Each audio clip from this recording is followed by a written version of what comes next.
The ballroom is for real family. Your seat is in the kitchen. Blair let the words hang in the sweltering air of the Hawthorne Country Club prep area. The heavy perfume of imported white roses drifted through the swinging doors, clashing with the sharp metallic tang of industrial degreaser and roasting beef. Resting on a scarred stainless steel counter sat a single piece of cardstock. My name, Journey Scott, looped across the paper in expensive gold calligraphy. The ink caught the harsh fluorescent light, looking wet against the cheap texture of the paper. It was a flawless representation of my younger sister, a costly surface masking a hollow foundation. Helen stepped closer. My mother dug her manicured fingernails into the fabric of my navy blazer, pinching the skin of my forearm. The sour smell of oaked Chardonnay rolled off her breath. "Just do this for your sister," she whispered, her voice tight and frantic as she cast nervous glances toward the catering staff. "Do not make a scene." Before I show you exactly how I dismantled the financial trap they set for me that night, let me know your age in the comments below.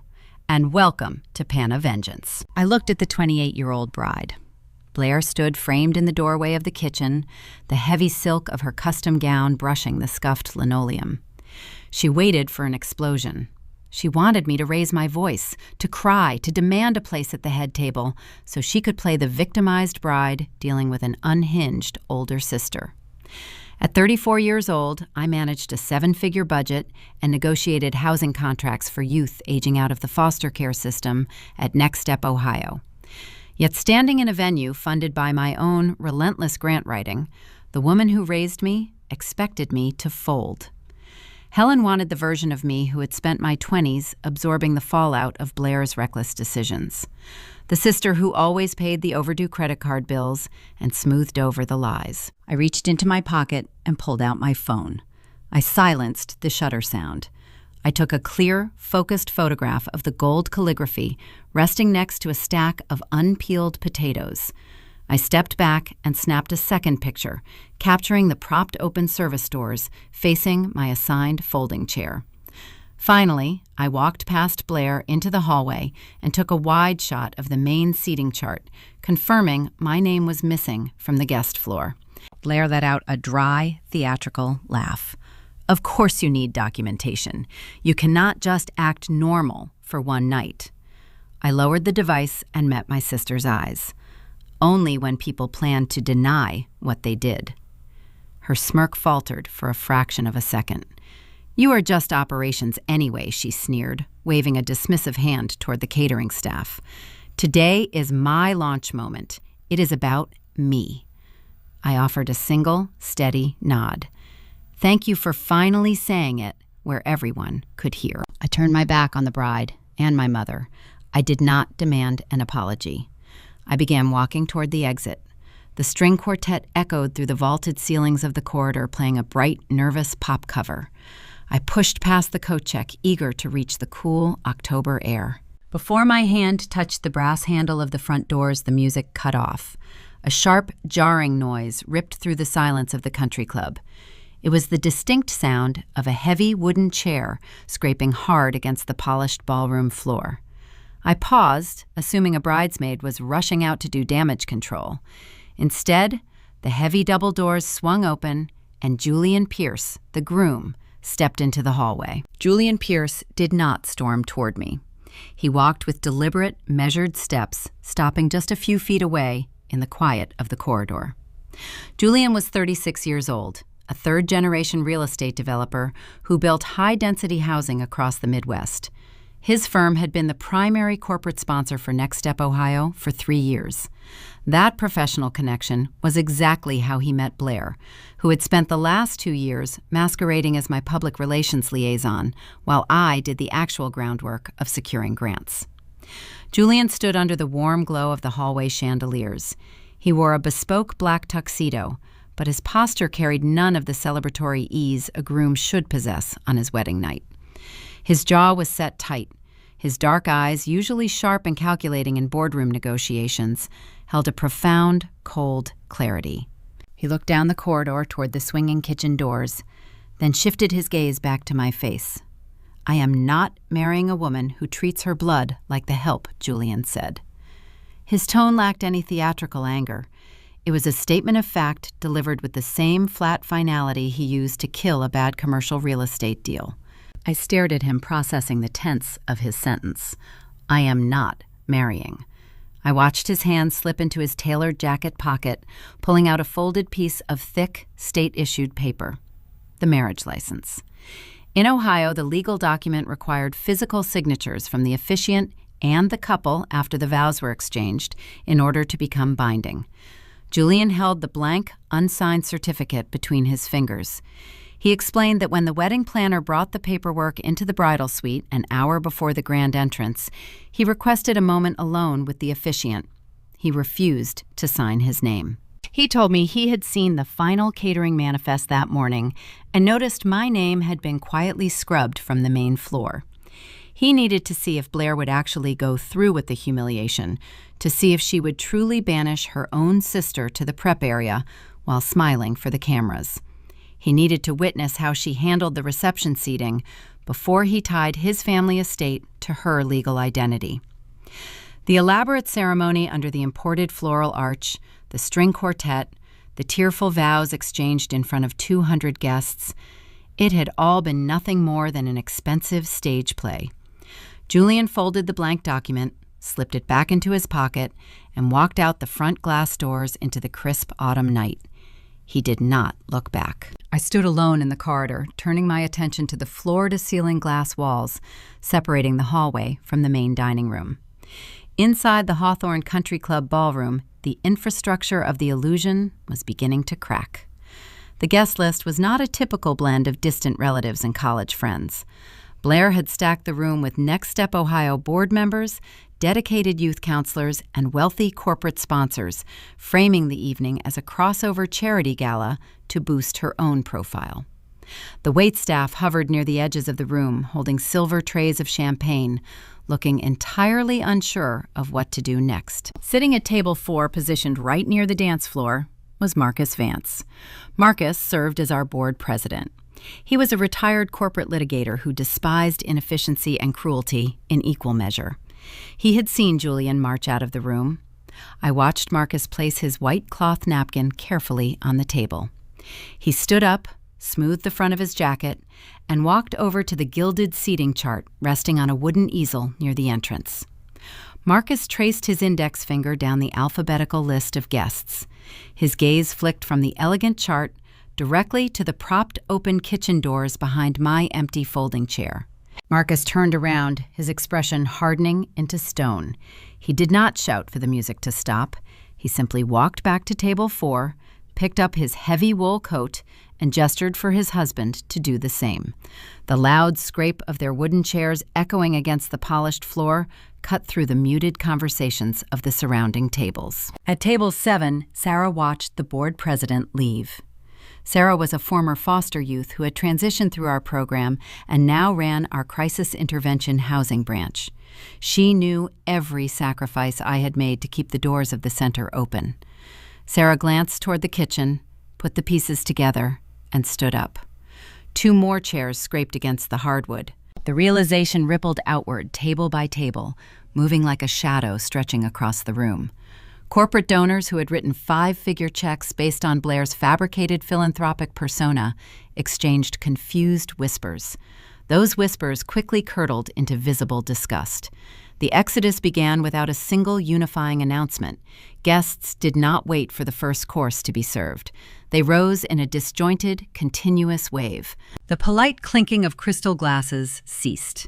The sound of dozens of chairs pushing back simultaneously created a low, thunderous rumble. Men in tailored suits and women in evening gowns streamed out of the ballroom doors, their faces grim and determined. They pushed past me in the hallway without a word, unified in their silent rejection of the spectacle. The wealthy sponsors, the people Blair had spent months courting to build her own brand, simply picked up their purses and walked away from the fabricated fairy tale. Through the glass walls, the room emptied with staggering, undeniable speed. I watched my sister's perfect night disintegrate into thin air. Blair stood abandoned in the center of the vast glowing space, surrounded by 100 untouched plates of filet mignon and towering centerpieces of wilting white roses. The custom silk fabric of her gown, which she had bragged about for 9 months, suddenly looked like an anchor dragging her down into the polished floor. She spun in a slow, frantic circle, her eyes darting from table to empty table. Her manicured hands clutched the sides of her dress, her knuckles turning white under the strain. The catering staff retreated into the kitchen, sensing the impending collapse. "Where are you all going?" Blair screamed. The raw, desperate sound pierced through the thick glass, echoing off the high ceilings of the empty room. It was not the composed, curated voice she used for her social media updates. It was a guttural shriek of a woman watching her life dissolve. The panic in her voice was undeniable, stripping away every layer of her carefully constructed elegance. She had spent an entire year orchestrating this exact moment, leveraging my resources and my connections to build her perfect stage. Yet, in less than 5 minutes, she had lost the wealthy groom she meant to secure, the captive audience she meant to impress, and every ounce of control she thought she possessed over our family narrative. I did not smile, nor did I feel the hollow satisfaction of a petty victory. I simply felt the heavy gravity of the incoming storm. Blair would never take responsibility for an empty room. She would need a target, and I knew exactly who would be dispatched to deliver the first blow. The sound of sharp heels clicking frantically against the hallway tile approached from my left, signaling the arrival of the family enabler, ready to demand that I fix the unfixable. The sharp clicking of heels on the marble floor echoed behind me. Helen emerged from the coat check area, her face flushed a deep, unhealthy red. She grabbed my elbow just as I reached the valet stand outside the Hawthorne Country Club. The cool October wind whipped around us, but my mother was sweating, radiating the nervous heat of a woman whose carefully curated social standing was disintegrating before her eyes. "You need to turn around right now," Helen demanded, her grip tightening on my sleeve. "Go back inside. Tell the guests it was a misunderstanding. Then you are going to call Julian and beg him to come back to your sister." I looked down at the hand clutching my arm. For over a decade, that exact grip had pulled me into every disaster Blair created. When I was 22, holding down a full-time job and finishing my degree, Helen demanded I drain my modest savings to cover a retainer for a defense attorney after Blair faced a reckless driving charge. When Blair maxed out 3 separate store credit cards at 25, Helen wept in my kitchen, pleading that an unpaid debt would ruin her favorite daughter's pristine credit score. I had sacrificed the foundation of my own 20s to act as the designated safety net. I paid the bills, smoothed over the legal issues, and absorbed the blame so the golden child could maintain her flawless image. Helen relied on my quiet compliance, expecting me to swallow my pride and fix the unfixable. Not tonight. I gently peeled her fingers off my jacket, letting her hand drop between us. "I am not fixing this," I said, keeping my voice level and devoid of any emotional pitch.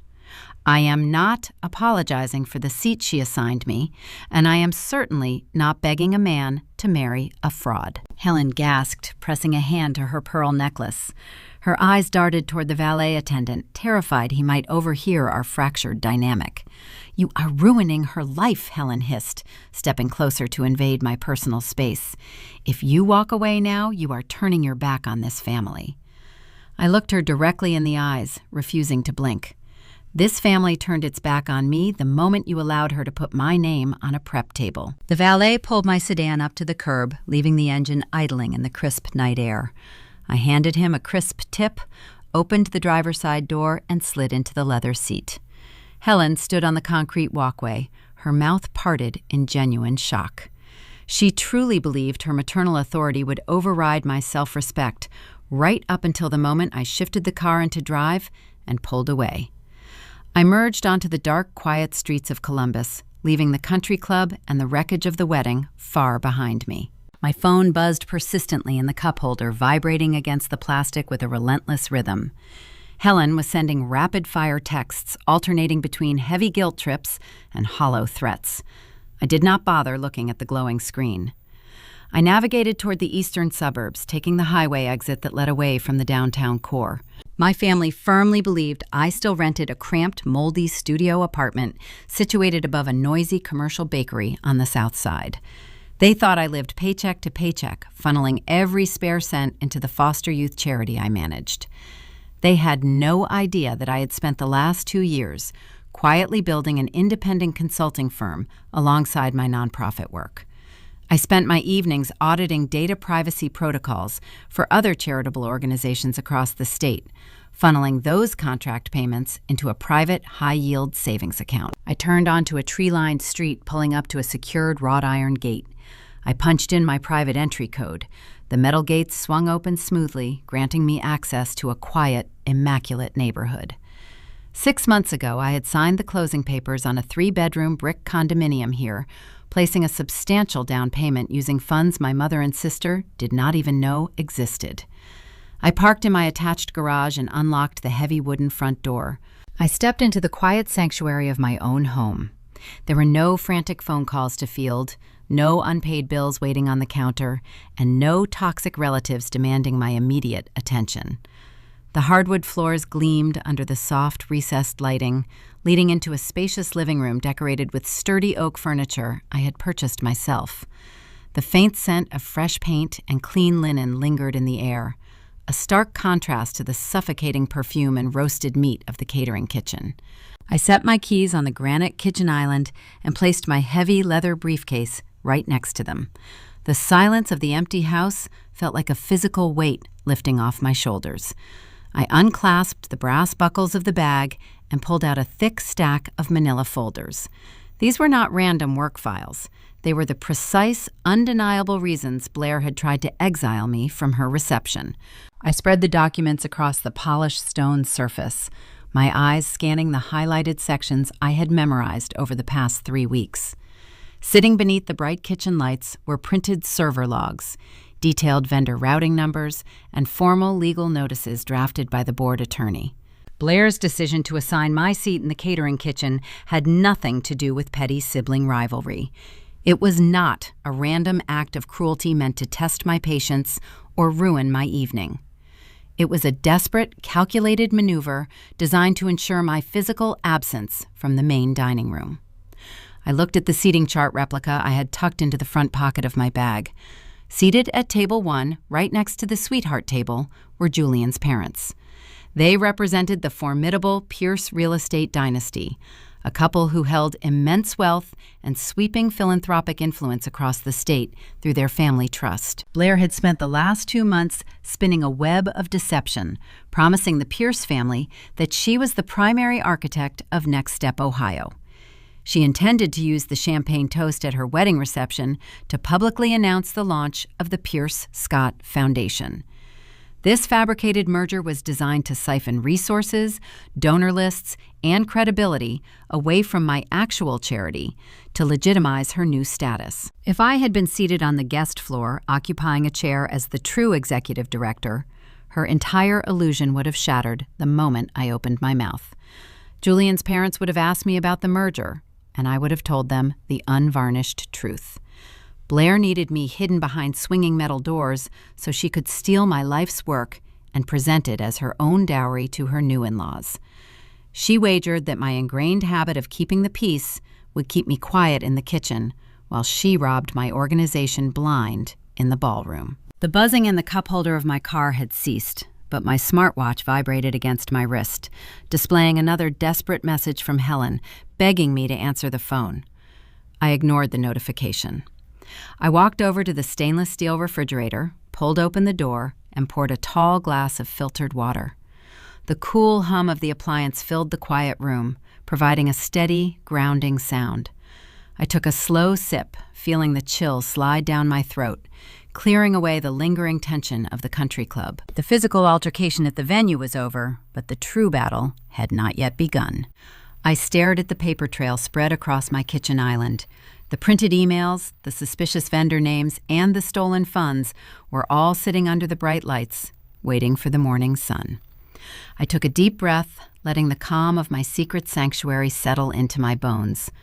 The weekend was lost to the chaos of my sister's making, but I was fully prepared for the ruthless financial war that would inevitably commence the moment the bank doors opened on Monday morning. I needed to trace exactly how she had moved the money and the first piece of that puzzle rested in a series of strange catering bills. Sunday morning sunlight cut through the wooden blinds of my living room, casting sharp, geometric shadows across the granite surface of the kitchen island. The digital clock on the stove glowed a steady red, reading 6 in the morning. I had not slept. The adrenaline from the country club had long since evaporated, replaced by a cold, hyper-focused clarity. I stood in the quiet of my sanctuary, pouring a cup of dark roast coffee. The bitter aroma filled the space, grounding me in the present reality. Today was not about family drama or hurt feelings. Today was about survival. I picked up my mug and walked back to the kitchen counter. Spread across the polished stone was the intricate paper map of my sister's deception. I did not need to scramble to gather evidence this morning. My operations manager Harper and I had been quietly assembling this puzzle for weeks. Harper was 29 years old, a former corporate auditor who left the lucrative private sector to help manage Next Step Ohio. She possessed a meticulous mind and a deep aversion to accounting discrepancies. She did not care about social niceties or family ties. She only cared about the numbers. And the numbers we found were devastating. Blair had been nominally employed at our organization as a public relations liaison. It was a superficial title, one the board of directors had agreed to create 2 years ago after Helen spent months relentlessly lobbying the executive committee. Our mother had framed my sister as a social media visionary who could modernize our outreach. The position offered a modest salary, but unfortunately it also granted Blair administrative access to our external vendor portal. She was supposed to manage marketing materials and coordinate local fundraising drives. Instead, she treated the nonprofit ledger like her own personal checking account. 3 weeks before the wedding, Harper had walked into my office after hours, closing the heavy wooden door softly behind her. She did not speak right away. Her jaw was tight. She simply placed a printed invoice squarely on my desk. The vendor was a boutique rental company located downtown, specializing in luxury event infrastructure. The charge was for $4,950, billed internally under the code for Community Outreach Catering. I remembered staring at the crisp white paper, tracing the dark ink with my eyes. Next Step Ohio did not host lavish outreach banquets. We bought bus passes, paid security deposits for aged-out foster youth, and funded vocational training programs. We certainly did not rent gold-rimmed charger plates or imported crystal stemware. I asked Harper to pull the entire vendor history for the current fiscal quarter.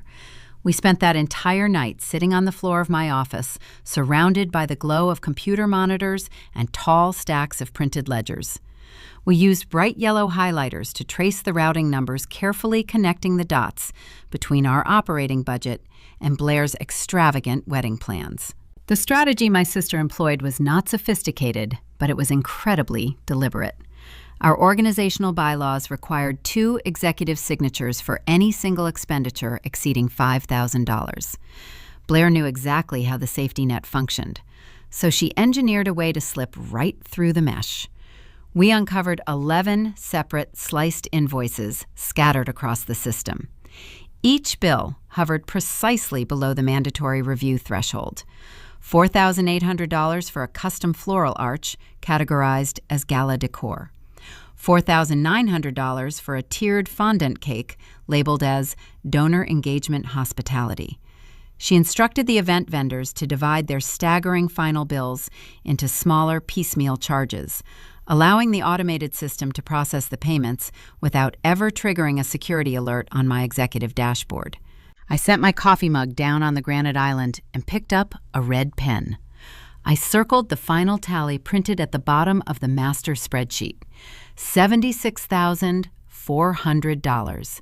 That number represented a staggering theft. It was the equivalent of 12 months of transitional housing for 6 vulnerable teenagers. It was the entire annual budget for our trauma counseling initiative.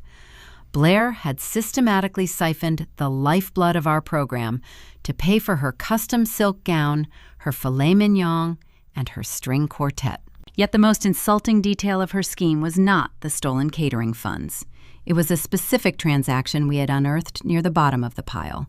A deceptive red herring, designed to paint Blair as a selfless philanthropist in the eyes of the community. 6 months ago, Blair had orchestrated a highly publicized photo opportunity at our downtown office.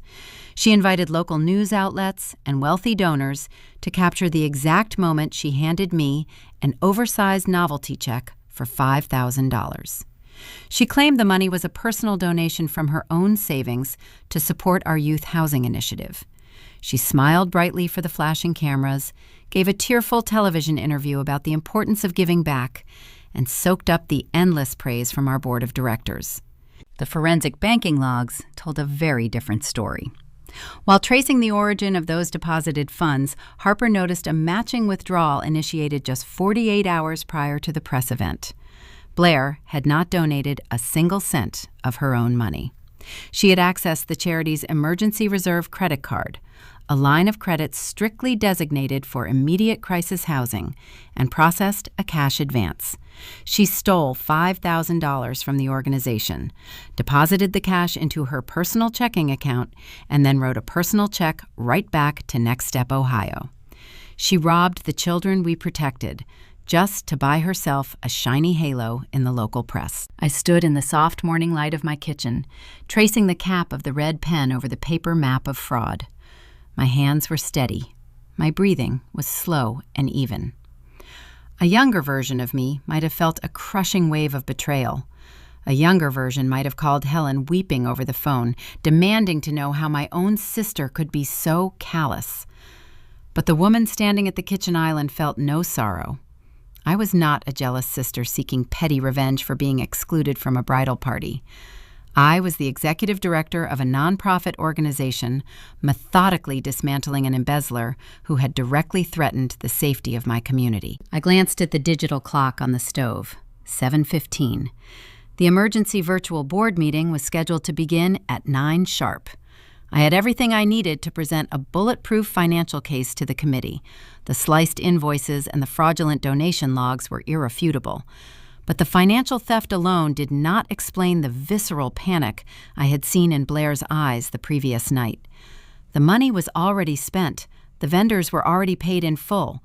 Why go through the theatrical effort of publicly banishing me to the catering kitchen on the night of the event? What was she so terrified I would ruin? I reached into my leather briefcase resting on the counter and pulled out the final piece of evidence. It was a glossy, heavy stock presentation folder, pristine and untouched by the yellow highlighters. The logo embossed on the front cover did not belong to Next Step Ohio. It belonged to an entity that did not legally exist. I flipped the heavy cover open, staring at the drafted legal contracts tucked inside. The financial breadcrumbs proved exactly how Blair funded her party, but this folder held the true, terrifying motive for my eviction. She did not just want my operating budget. She wanted to steal the entire foundation. The physical folder felt unusually heavy in my hands. I stood at my kitchen island, running my thumb over the raised gold lettering on the cover. Pierce Scott Foundation. The logo was sleek, modern, and entirely fabricated. The financial records I reviewed moments earlier proved my sister possessed the audacity to drain our operating accounts. But this glossy portfolio illuminated the chilling, premeditated motive behind my banishment to the catering kitchen. 2 months prior to the wedding, my office door swung open without a knock. Blair marched into the room bringing a cloud of designer perfume and an air of unearned authority. Helen trailed closely behind her, carrying 2 iced coffees and wearing a placid, enabling smile. My mother had always treated my workplace as an extension of our family living room, ignoring the boundaries of my professional environment. They sat down in the twin leather chairs opposite my desk, radiating a frantic, expectant energy. Blair did not bother with pleasantries. She slid this exact presentation folder across my polished oak desk. She leaned back, crossing her legs, and announced her grand vision. According to her pitch, she and Julian were launching a joint philanthropic venture to commemorate their marriage. The Pierce Scott Foundation would supposedly revolutionize local charity work by merging resources. However, when I opened the thick cover and began reading the drafted legal clauses, the true nature of the proposal became starkly clear. This was not a partnership. It was a hostile takeover wrapped in bridal tulle. The contract demanded the immediate, irrevocable transfer of Next Step Ohio proprietary assets to this new entity. Blair wanted our entire donor management database. She wanted the private contact information of every high-net-worth individual I had cultivated over the past decade. More disturbingly, the document required the handover of our confidential housing metrics. This data included the exact locations of our transitional apartments, the success rates of our trauma programs, and the personal intake histories of the vulnerable youth we sheltered. My sister intended to take the intellectual property I built through years of grueling labor and present it to her wealthy new-in-laws as her own philanthropic dowry. Blair flashed a brilliant, practiced smile explaining her timeline. She planned to officially announce the merger during the champagne toast at the wedding reception. She wanted to stand under the crystal chandeliers, raise a glass with Julianne by her side, and declare that the Pierce and Scott families were uniting to save the community. I kept my face neutral as my eyes scanned the final page of the contract. A cold knot formed in my stomach. There, resting on the bottom signature line, was my name. It was not a blank space waiting for my approval.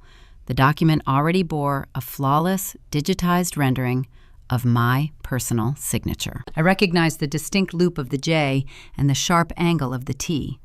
I had signed a routine human resources authorization form months ago, a document Blair had processed in her role as the public relations liaison. She had lifted that exact signature, cropped the image, and pasted it onto a fraudulent transfer agreement. My pulse thumped a steady warning rhythm against my ribs. "You forged my signature," I said, keeping my voice low and dangerously even. Helen waved a dismissive hand, letting out a nervous, high-pitched laugh. "Do not use such ugly words, Journée. Your sister just generated a draft to save time. We are all on the same team here. The Pierce family has incredible resources. You should be grateful she is willing to elevate your little project to the next level." My little project kept vulnerable teenagers from sleeping on the pavement. I closed the folder and slid it back toward my side of the desk. I informed them in no uncertain terms that I would never authorize the transfer of our assets and that forging an executive signature constituted felony fraud. The mask of the radiant bride shattered instantly. Blair shot up from her chair, her manicured hands slamming flat against my desk. Her eyes narrowed into dark, furious slits. "You always do this," she hissed, her voice vibrating with raw spite. "You cannot stand the idea that I am marrying into a prominent family. You want to keep me small so you can play the heroic savior. If you humiliate me in front of Julian parents, you will deeply regret it." I did not flinch. I did not raise my voice. I simply picked up the folder, placed it inside my locked desk drawer, and asked them both to leave my office. By retaining the physical proof of her forgery, I forced her into a desperate corner. The pieces of the puzzle clicked together with devastating clarity as I stood in my quiet kitchen on Sunday morning. The seating chart at the Hawthorne Country Club was not a mistake or a petty slight. Julian parents, the primary trustees of the Pierce estate, were seated at table 1. The wealthy corporate sponsors, the people Blair needed to impress to validate her new foundation, occupied the surrounding tables. If I had been granted a seat in that ballroom, I would have been within speaking distance of every key player. When Blair raised her glass to announce the fraudulent merger, Julian parents would have naturally turned to congratulate me. I would have looked them in the eye and exposed the lie. Blair knew my ingrained habit of keeping the peace. She wagered that if she banished me to the sweltering heat of the catering kitchen, assigning me a seat next to the service doors, my pride would force me to stay quiet and out of sight. She orchestrated a premeditated eviction to ensure the only witness to her fraud remained geographically isolated from her targets. She needed me silenced behind swinging metal doors long enough for the champagne toast to conclude and the fraudulent narrative to take root in the minds of the Pierce family. Instead, I walked out, triggering a chain reaction she never anticipated. I ran my hand over the glossy cover of the folder one last time before slipping it into my leather briefcase. This document was the anchor of my legal arsenal. The sliced catering invoices proved embezzlement, but the forged signature elevated her actions from simple theft to a coordinated corporate crime. It proved intent. It proved malice. The financial war was fully prepared, but my focus shifted as a new, darker realization settled over me. The paper trail was secure. I had the invoices and the forged contracts locked away. Yet Blair was not merely operating in the physical realm. Her position as the public relations liaison granted her access to our digital infrastructure. I reached into the side pocket of my briefcase and pulled out a small metallic object. The silver USB drive felt cold against my palm. I had pocketed this drive from the audiovisual booth at the rehearsal dinner 2 nights ago. If she was willing to steal our operating funds and forge my signature to secure her new brand, I needed to know what else she had taken to construct the illusion. I walked toward my home office, plugging the drive into my laptop. The screen flickered to life, loading a directory of files that would escalate the conflict from a corporate dispute to a severe federal violation. The silver storage device rested heavy in my palm. Its metallic casing leached the warmth right out of my skin. I sat at my glass home office desk staring at the small piece of hardware. Just 48 hours ago, I had been standing in the dimly lit audiovisual control booth during the Friday night rehearsal dinner. The hired technician had turned his back for a mere 10 seconds to adjust a faulty microphone stand on the main stage. That brief window provided all the cover I needed. I reached across the soundboard, slipped the drive from his connected array, and dropped it silently into my purse. I knew my sister planned to run a self-aggrandizing video montage during the reception, but I needed to discover exactly what digital assets she claimed as her own property. I inserted the hardware into the side port of my computer. The operating system chimed softly. A gray window materialized on the monitor, populating with a long list of digital directories. The primary archive was predictably titled Pierce Scott Gala. I bypassed the standard video rendering formats and double-clicked on a hidden subfolder labeled Drafts. My younger sibling had always been careless with her electronic footprint, assuming her superficial title shielded her from technical scrutiny. She neglected to sanitize her external storage. A grid of thumbnail images flooded the screen. The first row contained raw graphic design compositions. I opened the initial document. The editing software parsed the layers, revealing the precise anatomy of her deception. It was my signature. The monitor displayed the distinct jagged loops of my handwriting isolated on a transparent background hovering directly above the fraudulent foundation contract. I clicked through the revision history, watching a time-stamped timeline of my sister cropping, resizing, and pasting my stolen identity to secure her new empire. It provided undeniable, concrete proof of felony fraud. Yet the graphic design manipulations were merely the beginning. I scrolled further down the directory. A new batch of visual thumbnails populated the screen. A cold prickle cascaded down my spine. The ambient noise of the central heating faded into a high, thin ringing in my ears. Staring back at me were dozens of high-resolution portraits featuring minor children. These were not generic stock models or hired actors. They were the highly vulnerable youth residing within our transitional foster program. I clicked on an image depicting a 7-year-old boy standing in the corridor of our emergency intake center. His dark eyes appeared wide and profoundly guarded. Layered across his small chest, stretching from edge to edge, was a bright, opaque watermark reading, Pierce Scott Foundation Launch. The sight of that specific watermark triggered a visceral memory from 4 weeks ago. A woman named Elena had stormed past our front reception desk and pushed her way straight into my office. Elena was a fiercely protective mother who had spent the previous 2 years rebuilding her life after escaping a brutal domestic situation. We had secured emergency housing for her and her young son, placing them under the strictest confidentiality protocols to ensure their abuser could never locate them. That afternoon, Elena stood trembling before my desk, her face drained of color.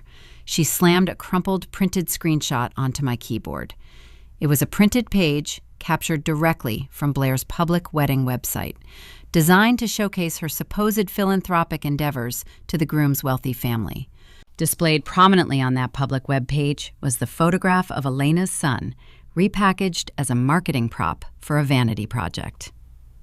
I remembered the stark terror vibrating in Elena's voice as she demanded to know how a picture taken during a private trauma counseling session had ended up plastered across a bridal registry. The exposure placed her family in immediate physical danger.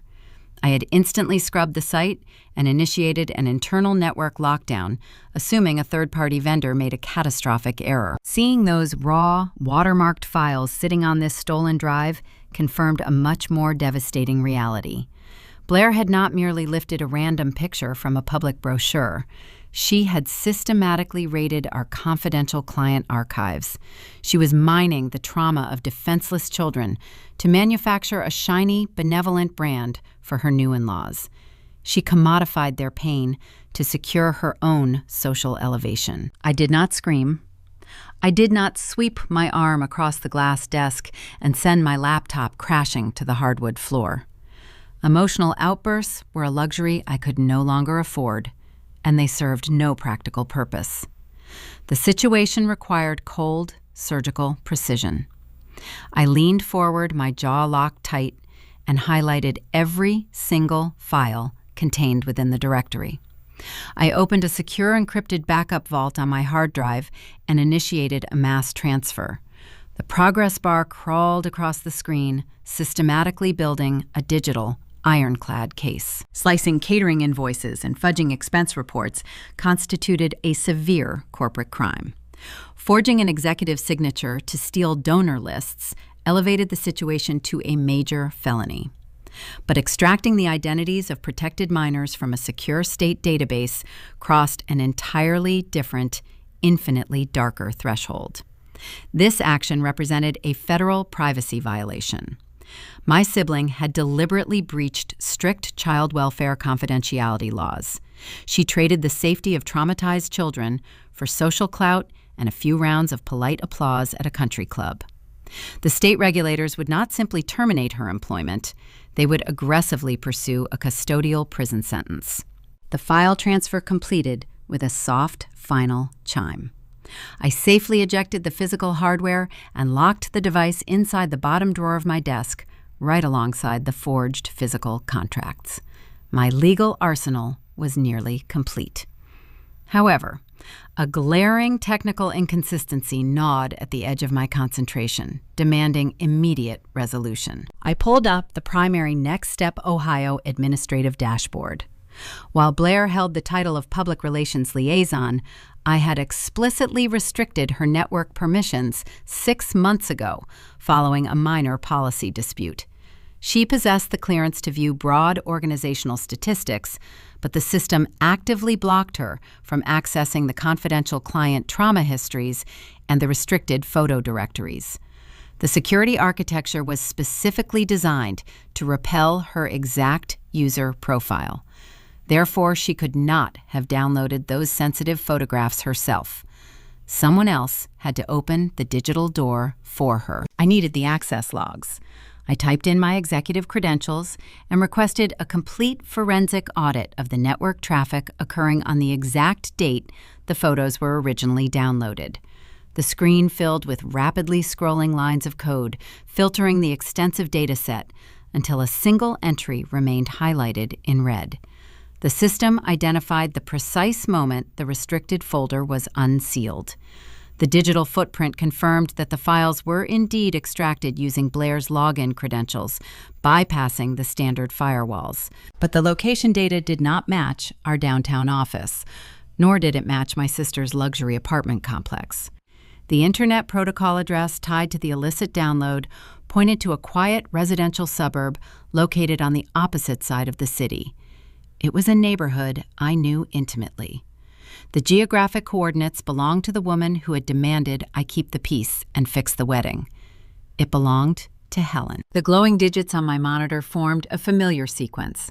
I recognized the Internet Protocol address instantly because I had paid the broadband installation fee for that exact suburban house 5 years ago. The geographic coordinates pinpointed Helen's living room. The digital timestamp etched next to the download logged the activity at a Tuesday evening, precisely 3 weeks before the wedding. I leaned back in my ergonomic desk chair, letting the cool leather press against my spine. A glaring temporal contradiction anchored the data. 3 weeks ago, my sister was drinking overpriced cocktails on a rooftop bar in Miami, celebrating her extravagant bachelorette weekend. Blair had posted dozens of curated geolocation-tagged photographs, proving her physical absence from the state of Ohio. She could not have been sitting at a computer in our mother's house. The technical gap required a bridge. I turned my attention back to the silver storage device plugged into my terminal. Alongside the graphic design drafts and the stolen partition, a secondary partition existed on the drive. It was a hidden caching folder, automatically generated by a mobile synchronization software. My sibling had carelessly plugged her smartphone into this exact drive to dump storage space, unwittingly creating a mirrored backup of her unencrypted communications. I launched a basic data recovery executable, a tool I routinely utilize to salvage corrupted hard drives for our nonprofit office. Lines of code cascaded down the display, parsing the cached memory blocks. Within 10 minutes, the software reconstructed a thread of deleted text messages. The blue and gray dialogue bubbles materialized on my screen, capturing a conversation between my mother and the bride. I read the exchange, feeling the ambient temperature of my home office plummet. Blair had not executed a sophisticated cyber attack. She did not write illicit code or bypass encrypted firewalls through brute force. The reality of the breach was terrifyingly mundane. It was a crime of sheer opportunity combined with profound administrative negligence. The recovered text messages laid out a step-by-step tutorial. Blair instructed Helen to wake up the laptop she had conveniently left logged in and resting on the dining room table. She directed our mother to open the secure client portal, providing the exact navigational path to bypass the standard splash screen.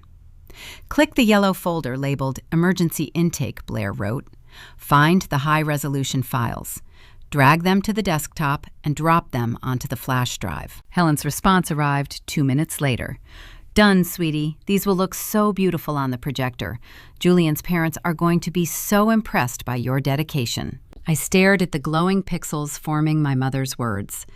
Helen had always treated my charitable organization as an inconvenient hobby, a low-paying endeavor that brought no social prestige to the family name.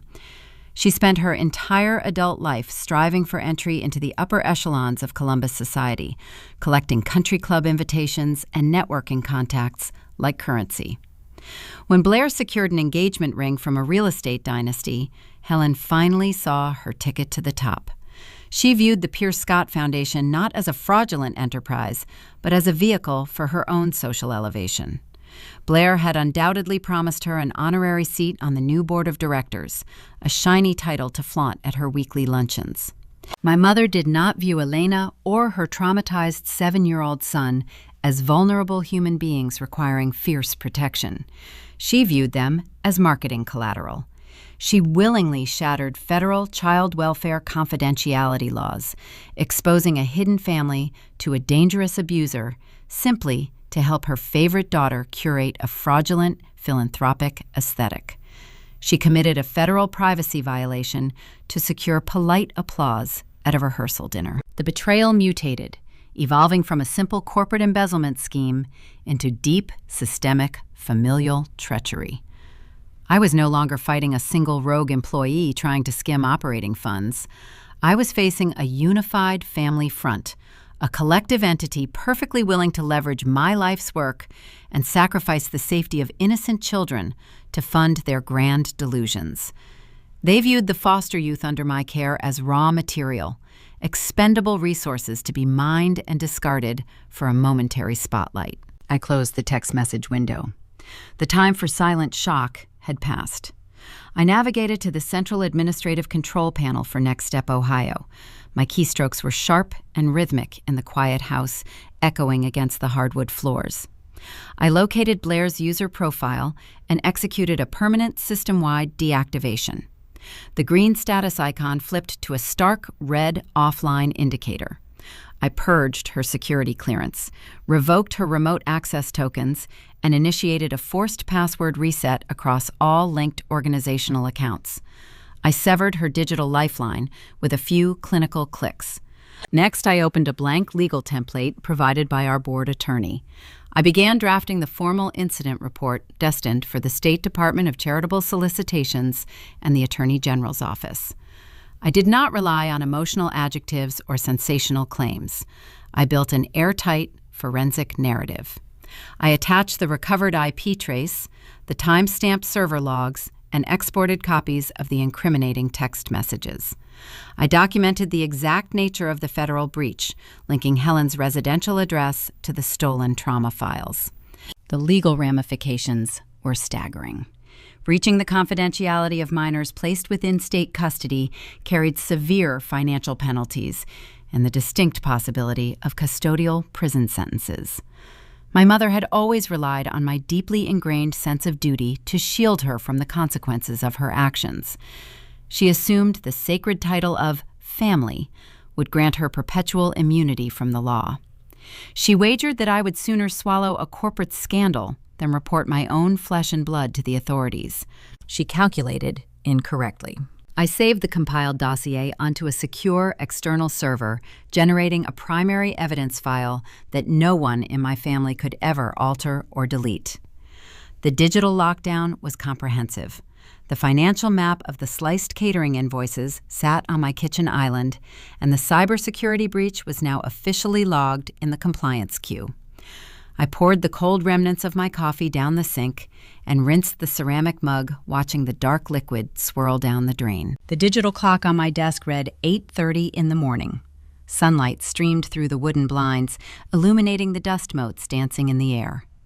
In exactly 30 minutes, the emergency virtual board meeting would commence. I knew precisely how the next hour would unfold. Blair would dial into the conference call from her marital suite, entirely unaware that the groom had already abandoned the reception and walked out of her life. She would attempt to control the narrative, spinning a web of victimhood and casting me as the unstable aggressor who ruined her perfect wedding out of sheer jealousy. She would expect the board of directors to coddle her, relying on her fabricated charm to smooth over any lingering tensions from the country club walkout. She had no idea that I was not bringing an argument to the table. I was bringing an execution block. I stood up, smoothed the wrinkles from my navy blazer, and walked back into my home office. I adjusted the angle of my laptop screen and initiated the secure video conferencing software. I sat in the stillness of my sanctuary, watching my own calm, unreadable expression reflect in the monitor, waiting for the green light of the webcam to signal the beginning of the end. At precisely 9 in the morning, the green indicator light on my webcam flared to life. The virtual conference grid populated with the stern faces of the Next Step Ohio Executive Committee. Marcus Vance, our board president, occupied the top left square, sitting in his home study surrounded by leather-bound legal volumes. His expression carried the severe, uncompromising weight of a former corporate litigator preparing to dismantle a hostile witness. Harper, my operations manager, appeared in the adjacent frame, her face pale but resolute. 6 other voting members filled the remaining slots, their microphones muted, their eyes fixed on the screen.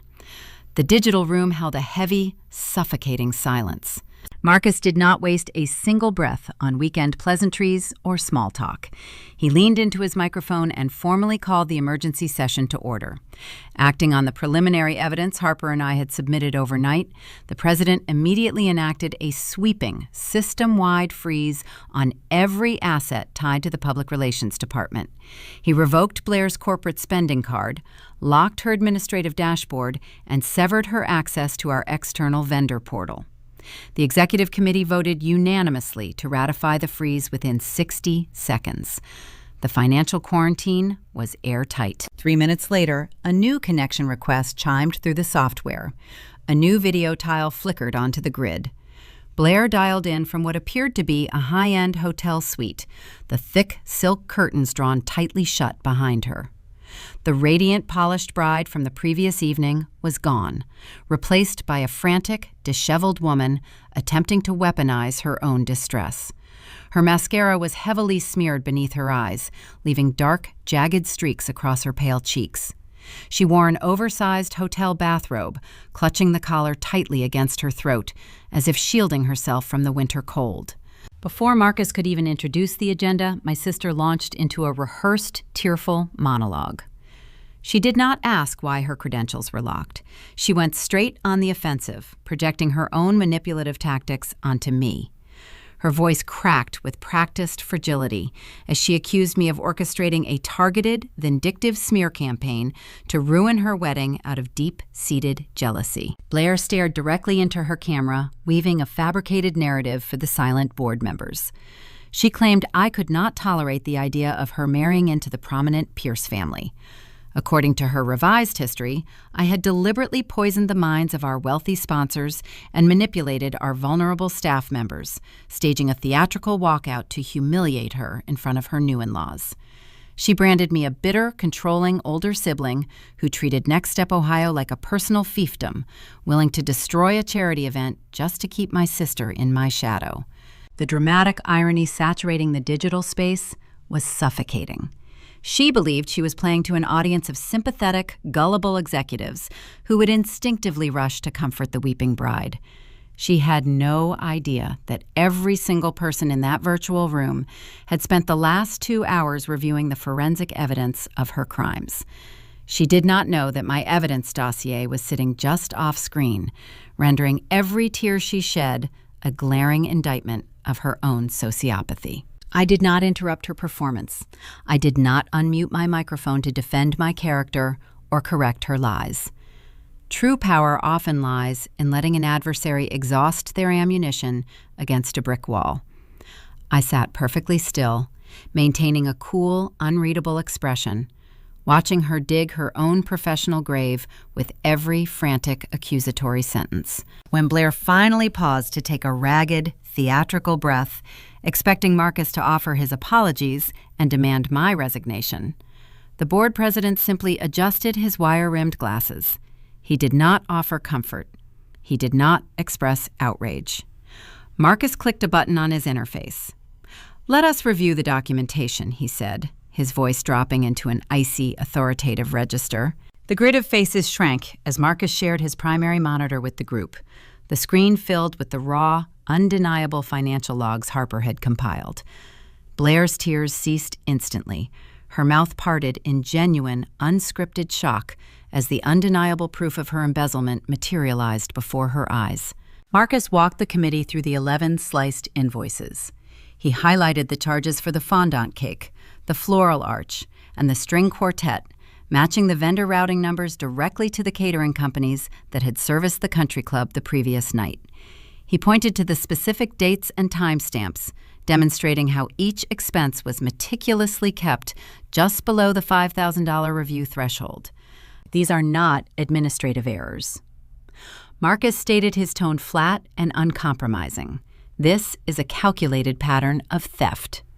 The total misappropriation amounts to $76,400. Blair scrambled to salvage the narrative, her voice rising in pitch. She stuttered, claiming those were approved outreach expenditures, that she had merely misfiled the vendor codes during a stressful launch phase. She insisted the money was meant to elevate the charity's profile, clinging to the illusion that she could still talk her way out of the corner. Marcus did not engage with her frantic excuses. He merely switched tabs on his shared screen. The financial logs vanished, replaced by a stark, high-definition video file. During the early hours of the morning, Marcus had leveraged his extensive legal connections to subpoena the internal security footage from the Hawthorne Country Club. The silent black-and-white surveillance video began to play. It captured the narrow corridor leading into the catering kitchen. The camera angle provided a clear, undeniable view of the prep area. The board watched in silence as the footage showed Blair, standing in her custom gown, pointing a dismissive finger toward a folding chair wedged next to a stack of unpeeled potatoes. It showed the gold calligraphy place card resting on the stainless steel counter. It showed my quiet, dignified exit, followed moments later by Julian Pierce marching out of the double doors. The visual evidence annihilated her entire defense. The video proved the walkout was not a staged, vindictive protest orchestrated by a jealous sibling. It was a spontaneous, organic rejection of her own staggering cruelty. She had deliberately banished the executive director of the organization to the kitchen, and the guests had simply refused to tolerate the indignity. The truth stripped away her carefully curated facade, leaving nothing but a cornered thief staring at a screen. Your employment with Next Step Ohio is suspended effective immediately, Marcus pronounced, delivering the verdict with clinical precision. You are barred from contacting any staff members, sponsors, or clients. The organization is launching an independent corporate audit, and we will turn our findings over to the state authorities by the end of the week. Blair stared at the webcam, her eyes wide, with a mixture of terror and raw fury. The realization that she could not manipulate this jury finally settled into her bones. She reached forward, her hand trembling, and abruptly disconnected from the call. Her video tile went dark, leaving an empty black square on the grid. The executive committee adjourned shortly after her departure. We finalized the audit schedule and drafted the internal communication strategy to reassure our remaining staff. When the meeting concluded, I closed my laptop, feeling the tight coil of tension in my shoulders begin to unwind. The corporate threat was neutralized. The internal bleeding had stopped. I stood up from my desk, intending to walk into the kitchen to pour a fresh glass of water. Before I could take a single step, the screen of my smartphone illuminated the surface of my desk. A notification pinged softly in the quiet room. I picked up the device and read the incoming text message. It was from Julian Pierce. I am sitting at the downtown offices of Sterling & Vance with my corporate attorney, the message read. We have uncovered something far worse than the catering invoices. I need you here immediately. My thumb hovered over the glass screen. The brief sense of victory I felt evaporated, replaced by a cold, sharp spike of adrenaline. The crisis was not contained within the walls of my nonprofit. Blair had not merely defrauded a local charity. The tension rapidly shifted from internal administrative politics to external, high-stakes legal threats. Julian was the heir to a formidable real estate empire, and if his legal team was summoning me on a Sunday morning, it meant my sister had recklessly endangered a target with the financial power to crush us all. The Sunday morning streets of downtown Columbus were deserted, casting long, uninterrupted shadows across the pavement as I parked my sedan in the underground garage of the Sterling & Vance Tower. The transition from my home office to this towering structure of glass and steel mirrored the rapid escalation of the conflict. I rode the silent elevator to the 42nd floor, watching the digital floor numbers climb higher. The doors parted to reveal a pristine, sterile reception area bathed in cool, slate gray tones. The air smelled faintly of lemon polish and expensive leather, a stark contrast to the suffocating floral perfume that had choked the country club the night before. A receptionist guided me down a long corridor, her heels clicking softly against the polished stone floor. She opened the heavy, frosted glass door to Conference Room B, gesturing for me to enter. Julian Pierce sat near the center of a sprawling mahogany table. The groom looked entirely different from the man who had stood outside the catering kitchen 12 hours prior. The bespoke tuxedo was gone, replaced by a crisp charcoal suit tailored to project authority rather than celebration. He appeared pale, with dark circles bruising the skin beneath his eyes, yet his posture remained rigid and resolute. He did not look like a heartbroken lover mourning the collapse of his fairy tale romance. He looked like a chief executive officer preparing to neutralize a severe corporate liability. Seated to his right was an older man with silver hair and a sharp, predatory gaze. Julian stood up, offering a brief, firm handshake. He introduced the man as David Sterling, the senior managing partner of the firm and the chief legal counsel for the Pierce estate. I took my seat across from them, placing my own leather briefcase on the polished wood. I assumed you would be spending today managing the fallout with your guests, I said, keeping my tone measured. The guests are immaterial, Julian replied.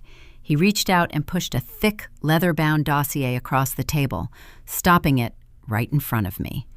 The aesthetics of the folder were chillingly similar to the fake foundation portfolio Blair had slid across my desk 2 months ago. Julian folded his hands on the table. The Pierce family did not build a generational real estate empire by trusting smiles and polite handshakes. We employ an internal wealth management team. Their sole directive is to monitor the financial health of our trustees, our subsidiaries, and anyone attaching their legal name to our estate. A week ago, my lead accountant flagged an anomaly. He explained that a highly unusual credit inquiry had pinged against his personal Social Security number and his corporate tax identification code. It was a soft pull, the kind initiated by luxury vendors verifying a line of credit. But it originated from a boutique event rental company that Julian had never personally contracted.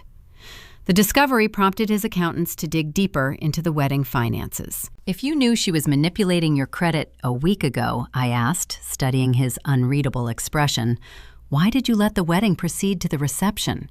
Julian leaned forward.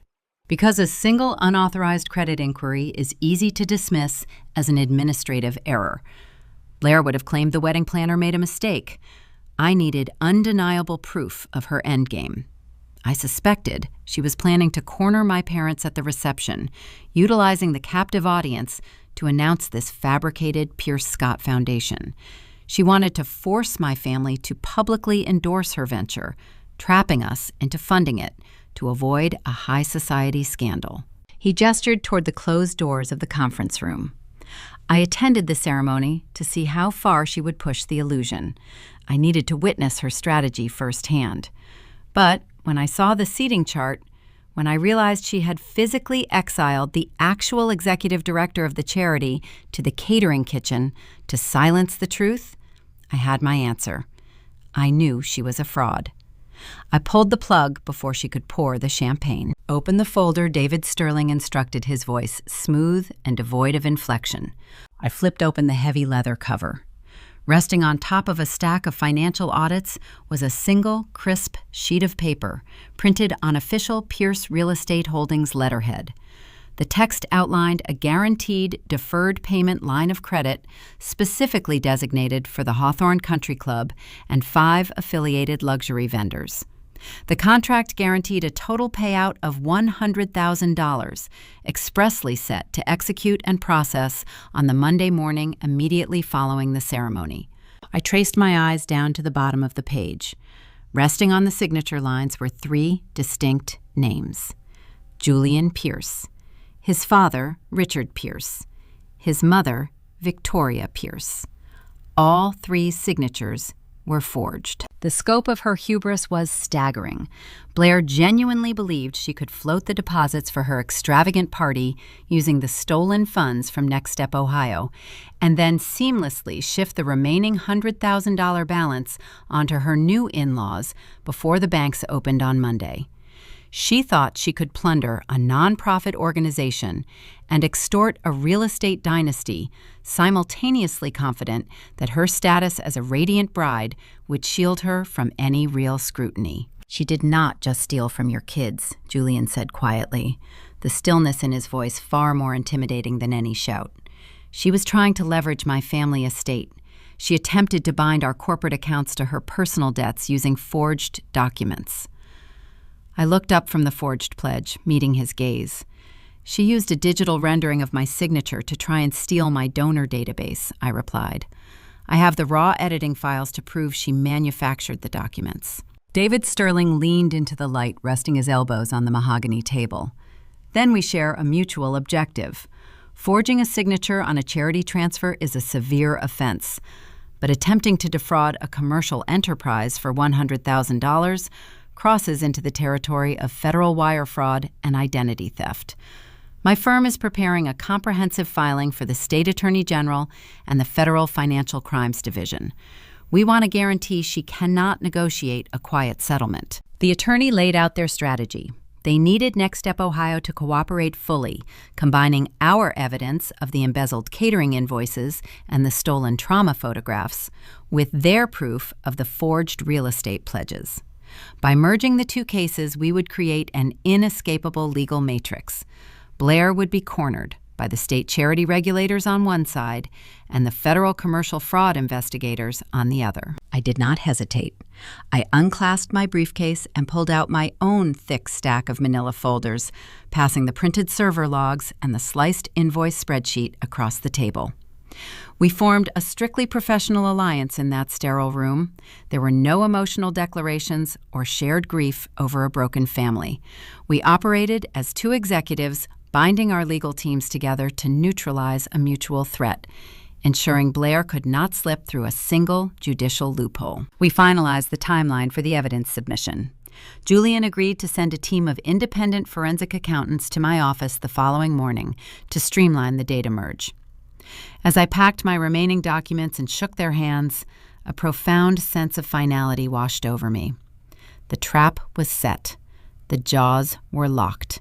My sister had spent her entire adult life running from accountability, but she had finally sprinted directly into a concrete wall. I rode the elevator back down to the underground garage, the hum of the machinery matching the steady rhythm of my pulse. The corporate and legal threats were fully managed. I had successfully protected the teenagers relying on my housing program and secured the future of my organization. I merged my sedan onto the quiet Sunday streets, navigating back toward the eastern suburbs. The adrenaline of the strategic alliance began to fade, leaving a hollow, lingering chill in its wake. The financial mechanics of the fraud were solved, but the human element remained agonizingly unresolved. Blair had not executed this elaborate deception entirely on her own. She had an accomplice, a willing participant, who had sacrificed the safety of innocent children to elevate her own social standing. I turned onto my tree-lined street, expecting to find the quiet sanctuary I had left a few hours earlier.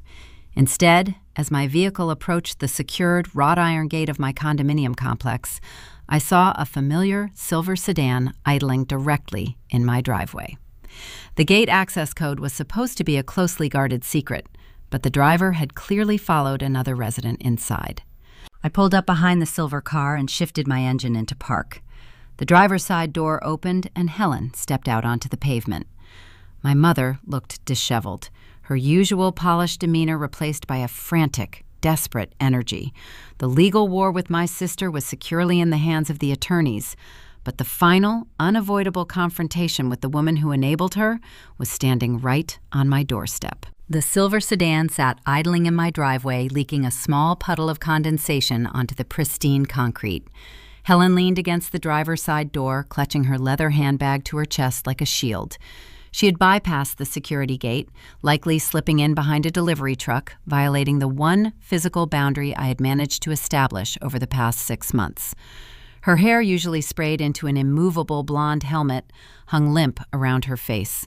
Her posture lacked its usual arrogant rigidity.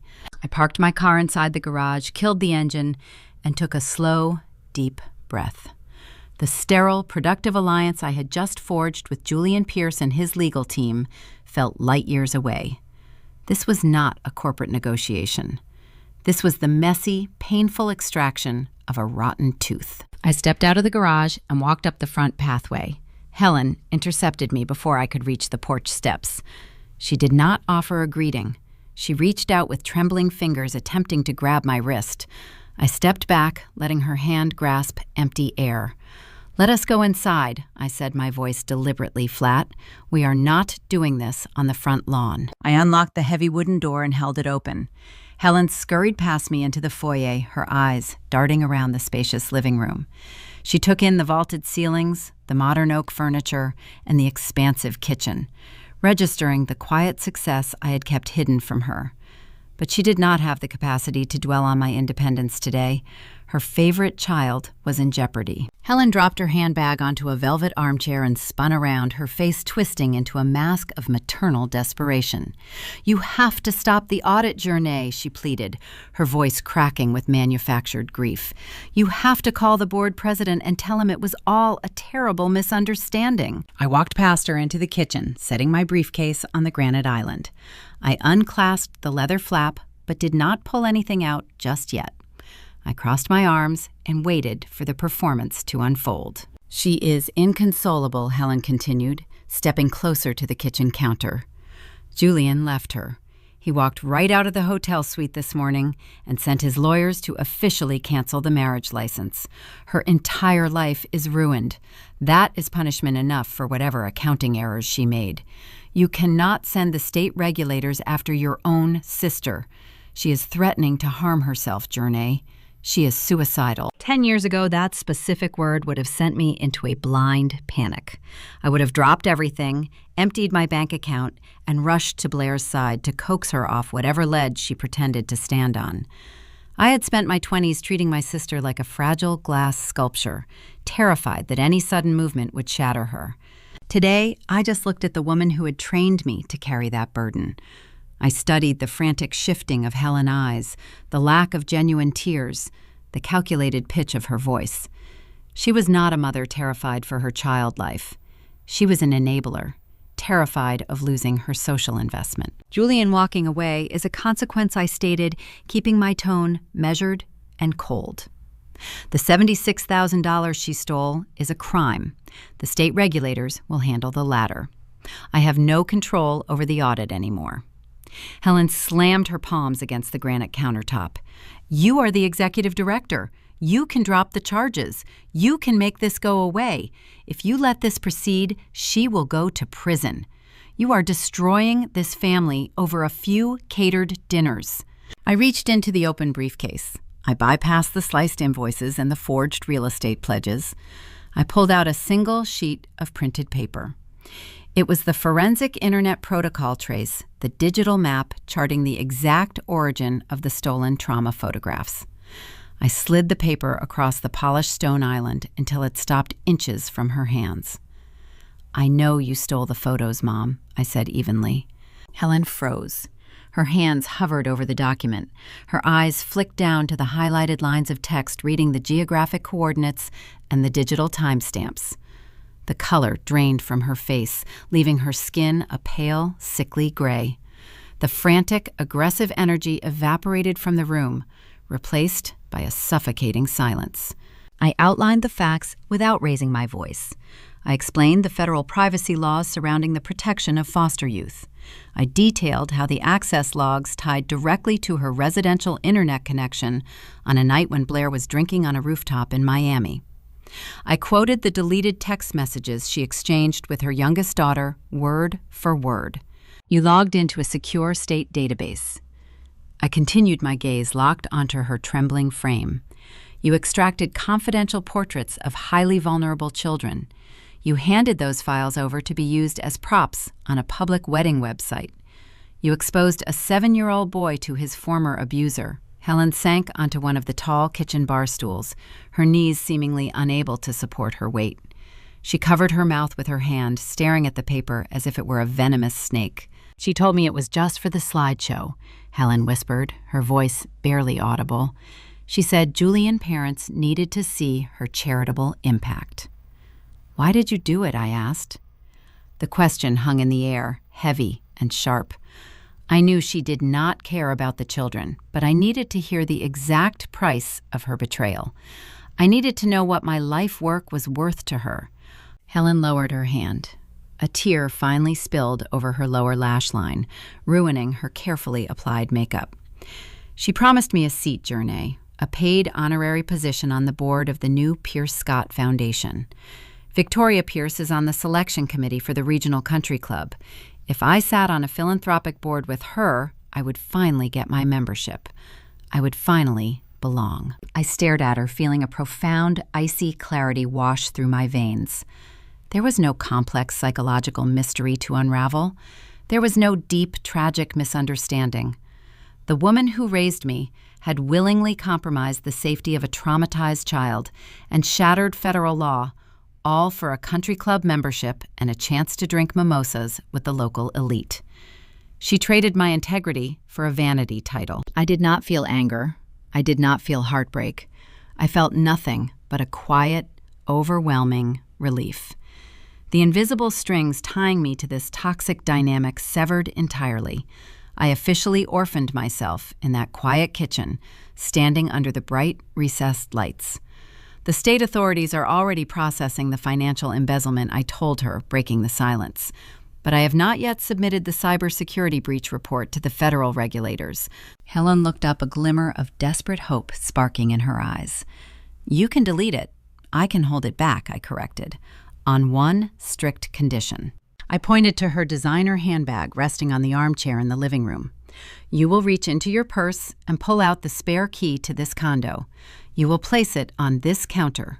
You will walk out that front door, get into your car, and drive away. You will never text me. You will never call me. And you will never step foot within a 5-mile radius of Next Step, Ohio. You will cut all contact with me permanently." Helen opened her mouth to argue, her instinct to negotiate bubbling to the surface. But my expression offered no leniency. The choice was binary. She could walk away with her freedom, or she could face a federal indictment. She slowly stood up from the bar stool. She walked into the living room, unzipped her bag, and retrieved a shiny brass key. She returned to the kitchen island and set the metal down on the granite surface.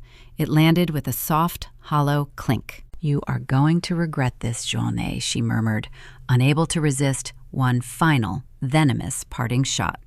"You are going to end up entirely alone." "I am counting on it," I replied. Helen turned around and walked out of my house. I followed her to the threshold, watching her slide into the driver's seat of her silver sedan. The engine turned over, and she reversed down the driveway, disappearing onto the quiet suburban street. I did not linger in the doorway. I pulled my phone from my pocket, dialed a local 24-hour locksmith, and requested an immediate service call. 45 minutes later, a technician in a faded blue uniform was unscrewing the hardware from my front door. I stood in the foyer, watching him slide the new, heavy-duty cylinder into the wooden frame. He tightened the screws, tested the mechanism, and handed me a fresh set of silver keys. I closed the door and turned the lock myself.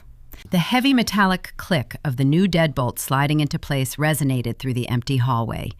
It was the distinct, satisfying sound of a permanent boundary. The physical perimeter of my life was secure. The enabler was exiled. I walked back to the kitchen, finally allowing myself to exhale. I picked up my phone, intending to text Julian and confirm the timeline for the forensic accounting team. But before I could unlock the screen, a barrage of push notifications flooded the display. Dozens of alerts from various social media platforms cascaded down the glass. The notifications were not personal texts. They were public mentions, tags, and rapid-fire comments linked to the official Next Step Ohio public page. The quiet peace of my secure home fractured. Blair had realized her tears would not sway the board of directors, and she knew the state regulators were closing in. Deprived of her internal leverage, she decided to burn the entire building to the ground. The private forensic war was over. The public smear campaign had just begun. The screen of my smartphone illuminated the dark granite of the kitchen island. Dozens of push notifications cascaded down the glass in rapid succession. I did not unlock the device immediately. I stood in the quiet aftermath of the locksmith departure, watching the digital wave of social media alerts multiply. The targeted assault had begun. I swiped the screen and opened the primary application. Blair occupied the top of my feed. She had uploaded a high-definition video broadcast to her public channels. The curated aesthetic of the radiant bride was entirely erased. She sat on the edge of a beige sofa, wearing a rumpled gray sweater that swallowed her frame, suggesting fragility. Her face was stripped of makeup, her hair pulled into a messy knot. The ringless fingers of her left hand gripped a crumpled tissue. It was a masterclass in calculated vulnerability. She stared directly into the lens and delivered her performance. Her voice carried a manufactured tremor as she spun a narrative of profound betrayal. She told her followers that she had spent 2 years building a charitable foundation from the ground up, only to be ambushed by a jealous, bitter older sister. She claimed I orchestrated a sudden corporate takeover because I could not stomach her success. Then she delivered the killing blow. She wiped a dry eye and whispered that my jealousy extended beyond the boardroom. She accused me of manipulating her groom, feeding Julian vicious lies to steal him away on their wedding night. She painted me as a cold, calculating spinster who destroyed her fairy tale out of sheer spite. The video ended looping back to the beginning. Below the frame, the comment section functioned as a digital firing squad. Anonymous accounts and sympathetic strangers hurled insults, branding me a monster. The toxicity did not remain confined to her personal page. The mob quickly located the official profiles for Next Step Ohio. My phone rang. The caller ID displayed Harper. I picked up the call. My operations manager sounded out of breath. "The review pages are tanking," Harper said, the stress evident in her tight cadence. "We are getting hit with hundreds of one-star ratings. People are calling the front desk, threatening to pull their monthly donations. They think we stole the charity from her." I grabbed my car keys and walked out the newly secured front door. "Do not engage," I instructed. "Tell the reception desk to let every call go to voicemail. Do not delete a single comment and do not issue any replies. I am on my way." I drove toward the downtown office, navigating the Sunday traffic with steady precision. I understood the psychology behind Blair's strategy. Deprived of the corporate funds and cut off from the enabler, she needed a new source of leverage. She craved an emotional reaction.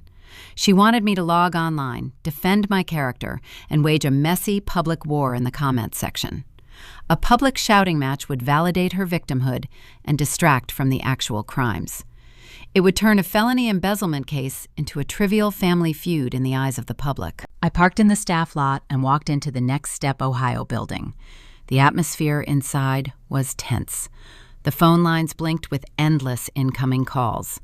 A few weekend shift counselors stood near the reception desk, their faces pale as they scrolled through the barrage of online hatred directed at the sanctuary they worked so hard to maintain. I gathered the staff in the main common area. I did not offer a tearful explanation or seek their sympathy. I stood at the front of the room and projected calm, unyielding authority. "We are currently facing a coordinated public relations attack initiated by a former employee I stated meeting the eyes of my team. This individual is relying on panic. She wants us to wrestle in the mud so she can blur the lines of accountability. We will not give her that satisfaction. Our mission is to secure housing for vulnerable youth, not to win popularity contests on the internet." I outlined the temporary operational protocols. External tagging on our social media platforms was locked. The comment sections remained open but unmonitored. I explicitly forbade any staff member from posting a rebuttal or defending my reputation online. I required total, impenetrable silence. I retreated to my office and initiated a conference call with Marcus Vance and our legal counsel. We needed to address the public narrative without fueling the hysteria. We spent an hour drafting a single, sterile press release. We stripped away every adjective, every trace of emotion, and every defensive clause. The final document read like a dry legal textbook. It stated that Next Step Ohio was currently cooperating with the state attorney general regarding financial discrepancies linked to a former employee. It confirmed our unwavering commitment to the safety of our clients and noted that no further comments would be provided while the independent audit remained active. We published the statement to our official website and pinned it to the top of our social feeds. We offered no further context. The silence I mandated proved far more devastating than any retaliatory strike. For the first few days, the internet mob raged. Blair posted follow-up videos, her tears growing more frantic, her accusations more desperate. But a fire requires oxygen to burn. By refusing to engage, I starved her narrative. There were no messy screenshots for her followers to analyze. There were no defensive statements for her to mock. She was shouting into a void, punching at a shadow that refused to hit back. Within 2 weeks, the public interest began to wane. The internet is a fickle audience, and a one-sided argument quickly becomes boring. The trolls moved on to the next digital scandal. The phone lines at the office quieted down. The donors, realizing the charity was functioning with boring, predictable stability, stopped threatening to pull their funds. While Blair exhausted her energy performing for a shrinking audience, the cold, grinding machinery of justice went to work behind the scenes. The days bled into weeks. Autumn stripped the leaves from the Ohio trees, bringing a bitter, freezing rain to the city. For 6 grueling weeks, a team of independent forensic auditors occupied Conference Room A at our headquarters. They were meticulous, unsmiling professionals who cared nothing for social media drama. They sifted through mountains of paper, cross-referencing every digital ledger, catering contract, and bank transfer. They interviewed the event vendors, acquiring the original, unaltered receipts. I continued running the daily operations of the charity, securing new housing units and managing my team, leaving the auditors to dissect the wreckage of the wedding. On a Tuesday morning in late November, the lead auditor requested a meeting with the executive board. Marcus Vance Harper and I gathered in the conference room. The air was thick with anticipation. The auditor stood at the head of the long wooden table and presented the final bound report. The thick binder landed on the mahogany surface with a heavy thud. The paper trail was airtight. The audit reconstructed the exact flow of every stolen dollar. It documented the 11 sliced invoices, proving deliberate intent to bypass the security thresholds. It traced the fraudulent $5,000 public donation back to the emergency reserve credit card. The final sum sat at the bottom of the summary page, printed in stark black ink: $76,400. The auditor confirmed that copies of the binder had already been transmitted to the State Department of Charitable Solicitations and the Financial Crimes Division. The forensic evidence merged perfectly with the forged real estate pledges Julian Pierce had submitted to the federal authorities. The net had closed.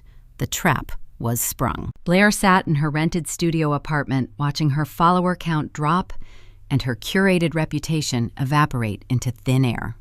She had spent 6 weeks screaming that she was a victim, expecting her noise to drown out the facts. She failed to realize that true accountability does not care about viral videos. The silence broke her. The realization that she could not manipulate the legal system with a ring light and a crying filter finally breached her defenses. Facing the terrifying reality of a looming trial and the high probability of a custodial prison sentence, she panicked. She knew the state prosecutors were preparing to file formal charges based on the undeniable audit report. Later that afternoon, a courier arrived at the Next Step Ohio reception desk. He carried a certified legal envelope addressed directly to me. I took the envelope into my office and sliced it open with a metal letter opener. It was a formal communication from a defense attorney representing my sister. The letter requested a mandatory private mediation session between all involved parties. Blair was backed into a corner, terrified of a public courtroom, and she was desperate to negotiate a quiet settlement. She wanted to sit across a table and bargain for her freedom, assuming she could still exploit our shared bloodline to secure a discount on her crimes.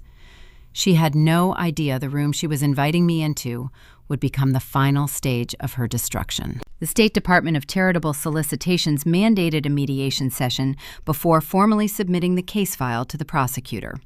This procedural hurdle served as a final filter, a sterile environment designed to determine if civil restitution could satisfy the damages before the heavy machinery of criminal indictments took over. The state-appointed mediator, a neutral former judge named Harrison, sat at the head of the long mahogany table, observing the room with detached professionalism. The conference room possessed no windows, offering zero distraction from the harsh fluorescent lights humming steadily overhead. The ventilation system blew a continuous stream of chilled air, keeping the environment uncomfortably cold.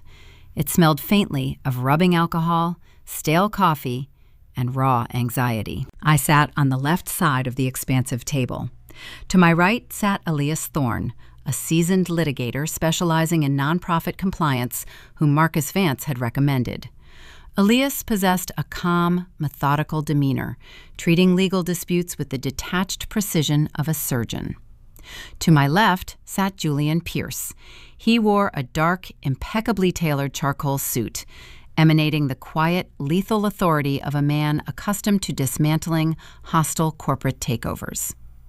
We presented a unified, impenetrable front, anchored by undeniable facts rather than emotional pleas. Across the polished wood sat my opposition. Blair had abandoned the oversized, sloppy garments from her viral social media videos. She opted instead for a modest beige silk blouse and tailored slacks. She wore minimal makeup, intentionally looking drained, pale, and fragile. It was a calculated wardrobe choice, designed to project the image of a naive, overwhelmed young woman rather than a calculating embezzler. Helen sat beside her, clutching a designer handbag in her lap like a physical shield. My mother refused to make eye contact with me.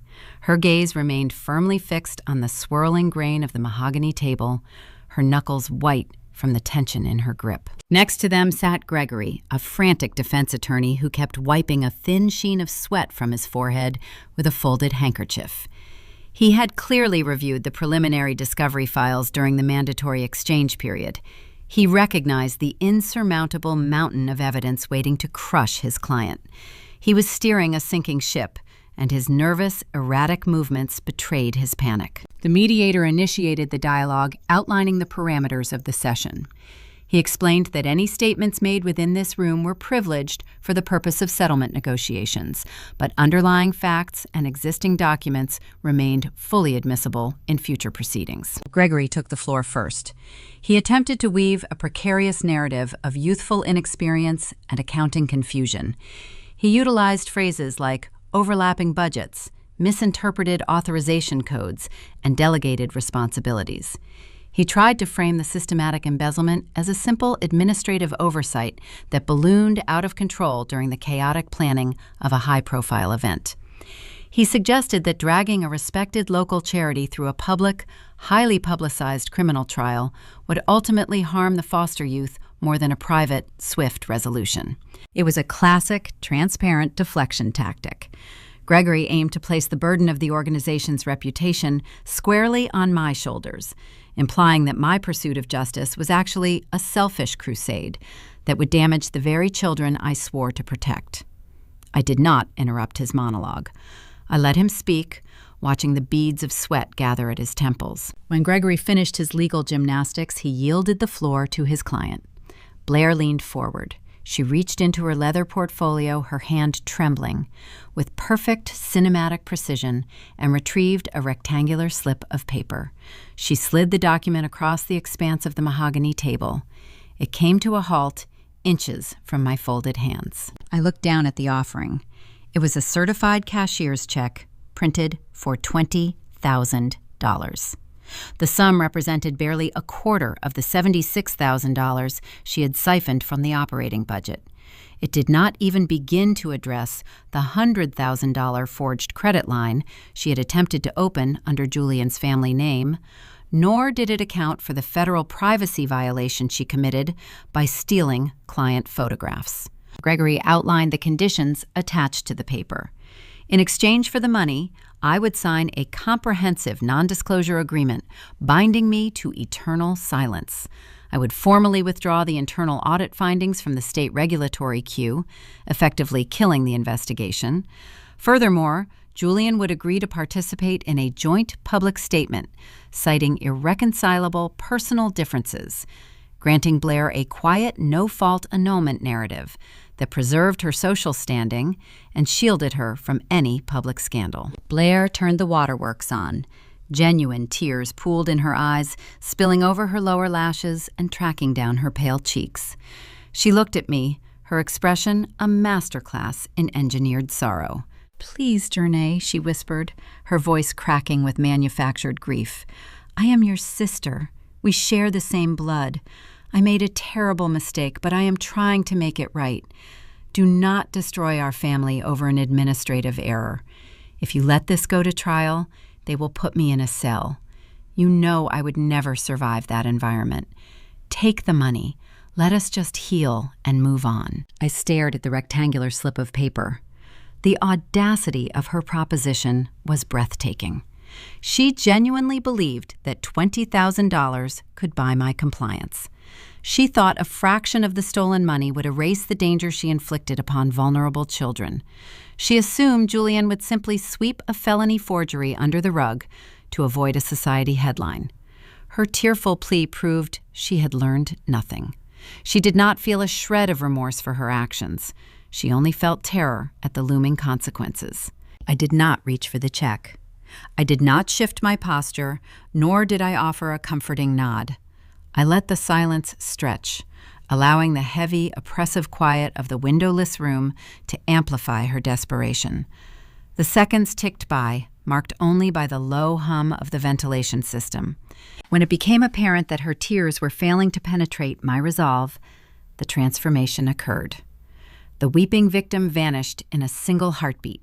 Blair's posture stiffened. The manufactured sorrow evaporated from her features, replaced by a cold, calculating hunger. Her jaw tightened, the muscles ticking rapidly beneath her skin. Her eyes narrowed into dark, furious slits. The cornered adversary finally revealed herself.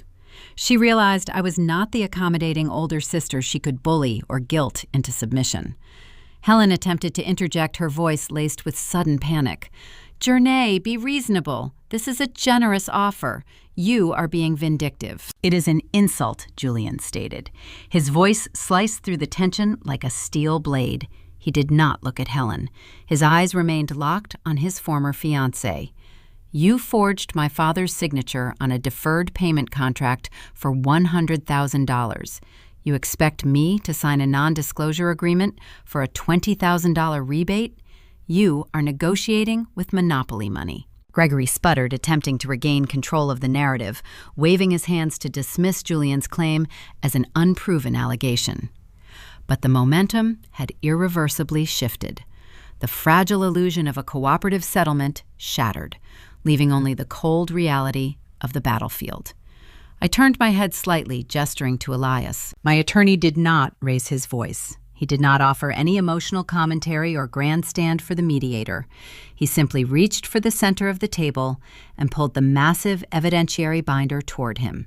He gripped the heavy cover, preparing to unleash the forensic reality she had spent the last 2 months trying to outrun. He unclasped the metal rings with a sharp, definitive snap that echoed like a gunshot in the sterile room, ready to spring the trap. Elias Thorne opened the heavy evidentiary binder. The metal rings separated with a sharp, definitive snap that echoed like a gunshot in the sterile, windowless conference room. He extracted the first stack of printed paper, smoothing his hand over the top sheet before sliding the documents across the smooth mahogany wood toward the mediator and the defense counsel. These were the catering receipts. Elias possessed the calm, methodical demeanor of a surgeon operating on a fatal wound. He did not raise his voice. He detailed the 11 separate transactions, mapping out the precise methodology my sibling utilized to circumvent the mandatory dual approval threshold of my organization. He traced the routing numbers, pointing a silver pen at the printed lines, connecting the corporate nonprofit accounts directly to the luxury event vendors who had serviced the country club. Gregory leaned in, his eyes scanning the ledgers. The frantic, nervous energy in the defense attorney shifted into rigid, frozen alarm. He had been preparing to argue youthful negligence and sloppy bookkeeping, but the mathematical precision of the theft sitting before him proved premeditated intent. The pattern of keeping every single charge just below $5,000 eradicated any defense of an honest administrative mistake. Elias did not pause to let the defense mount a hollow rebuttal. He withdrew a secondary file containing glossy printed screenshots. He laid out the raw editing files recovered from the stolen storage device I had secured from the audiovisual booth. The state-appointed mediator, a man who had spent 3 decades presiding over complex civil litigation, adjusted his reading glasses. He leaned forward to study the isolated digital layers of my handwriting, watching how my signature had been digitally transposed over the fraudulent foundation contract. Elias explained the metadata timestamps, confirming the exact hour the forgery occurred. Blair shifted in her seat. The beige silk blouse she wore suddenly seemed too tight across her shoulders. Her practiced posture began to crumble as she realized the depth of the digital footprint she had left behind. The presentation escalated without mercy. Elias produced the forensic internet protocol logs. He placed the geographic coordinates and the recovered text messages onto the center of the table, ensuring they rested in full view of everyone present. He articulated the severity of the federal privacy breach. He outlined how confidential portraits of vulnerable foster youth were extracted from a secure state database and paraded on a bridal registry to manufacture a fake philanthropic brand. Helen recoiled, pressing her spine hard against the back of her leather chair. She stared at the highlighted text messages she had sent from her own phone. She realized her residential address was now officially entered into the evidentiary record. The older woman closed her eyes, her chest rising and falling in shallow breaths, finally grasping the inescapable legal web she had helped weave. She had traded her freedom for the promise of a country club membership, and the receipt was now sitting on the table. David Sterling, representing the Pierce estate, took his turn. The silver-haired litigator did not bother with extensive monologues or legal posturing. He simply reached into his own portfolio and extracted a single sheet of official corporate letterhead. He placed the forged deferred payment contract directly in front of the mediator. Sterling pointed a manicured finger at the 3 signatures resting at the bottom of the page. He clarified that neither Julian nor his parents had ever authorized a $100,000 line of credit to finance a wedding reception. Sterling stated that his firm had already drafted the formal wire fraud complaints destined for the Federal Commercial Crimes Division. He noted that leveraging a prominent real estate dynasty to secure fraudulent event services elevated the matter far beyond a local civil dispute. I watched Gregory. The defense attorney stared at the accumulating mountain of documentation spreading across the mahogany table. The color drained entirely from his face, leaving a sickly ashen hue in its place. Defense lawyers operate effectively only when they understand the full scope of their client liabilities. Blair had clearly lied to him.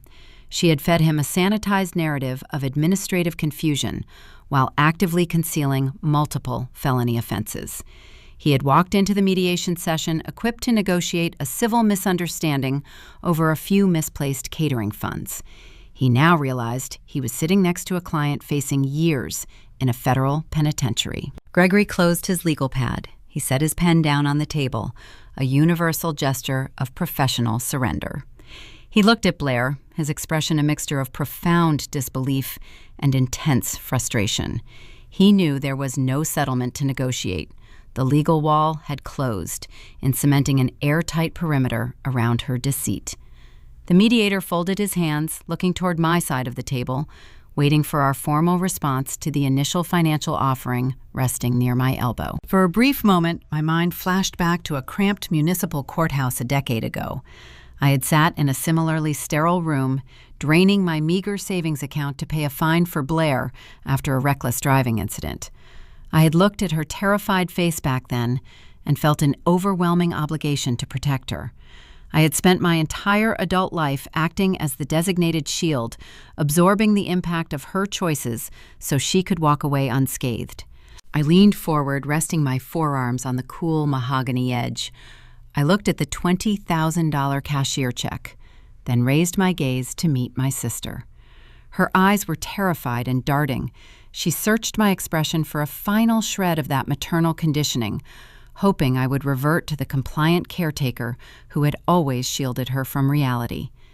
She expected the blood tie to override my sense of justice. Helping is a choice, I said, keeping my voice steady and resonant in the quiet room. Being used is not. We declined the settlement. The fragile facade shattered into 1,000 jagged pieces. The illusion of the remorseful, weeping victim vanished, instantly replaced by the cornered predator I knew existed beneath the surface. Blair slammed both hands flat against the polished wood, the sharp sound echoing off the bare walls. "You are a monster," she screamed, her voice tearing through the chilled silence. Her features twisted into a mask of pure, unadulterated rage. She hurled insults across the expanse of the table, her tone guttural and vicious. She accused me of ruining her life, of stealing her groom, and of destroying our family out of sheer spite. She thrashed against the boundaries of her own failure, spewing venom at everyone in the room. In doing so, she proved to the mediator, to her own attorney, and to Julian that her previous tears were nothing more than a weaponized performance, deployed only when she believed she could manipulate the outcome. No one flinched. Elias remained perfectly still, his hands folded neatly over his files. Julian watched her unravel with the detached curiosity of a stranger observing a localized storm. I sat in silence, feeling no urge to defend myself against her baseless accusations. Her screaming only solidified the irrefutable truth of the documents resting on the table. The mediator calmly picked up his pen and drew a single, thick line across his notepad. He declared the session officially concluded, stating for the record that the parties had failed to reach a consensus. The mediation failed spectacularly, sending the dispute directly to the desk of the state prosecutor. There were no dramatic walkouts required. There were no screaming matches to wage. We simply gathered our documents, secured them in our briefcases, and stood up from the table. We left Blair, sitting in the chilled air of the windowless room, her screams echoing against the soundproof walls as her defense attorney frantically tried to silence her. I walked down the long corridor toward the elevators, stepping in sync with Julian and Elias. I felt a profound, overwhelming sense of liberation settling into my chest. The conflict was resolved not through petty vengeance or public mudslinging, but through the uncompromising enforcement of protocol. The sterile, inescapable reality of forensic evidence had prevailed over a lifetime of emotional extortion. The manipulation that had governed my entire life was permanently neutralized by ink timestamps and routing numbers. Stepping out into the crisp autumn afternoon, the sunlight felt warm against my face. I understood that the private tactical war was officially over.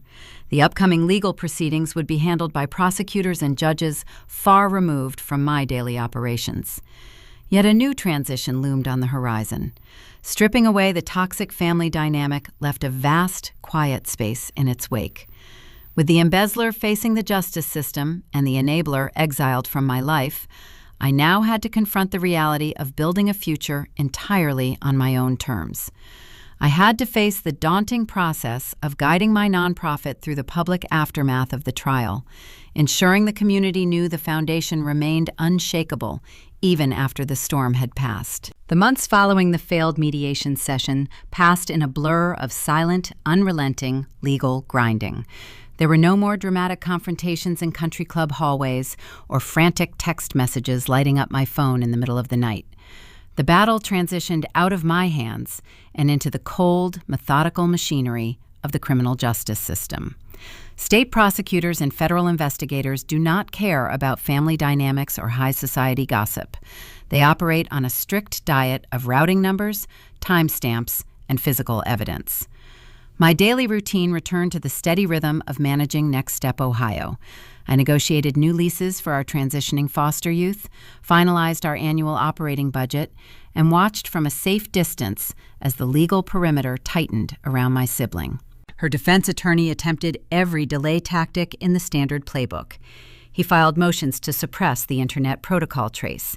He tried to argue the catering invoices were civil contractual disputes rather than criminal fraud.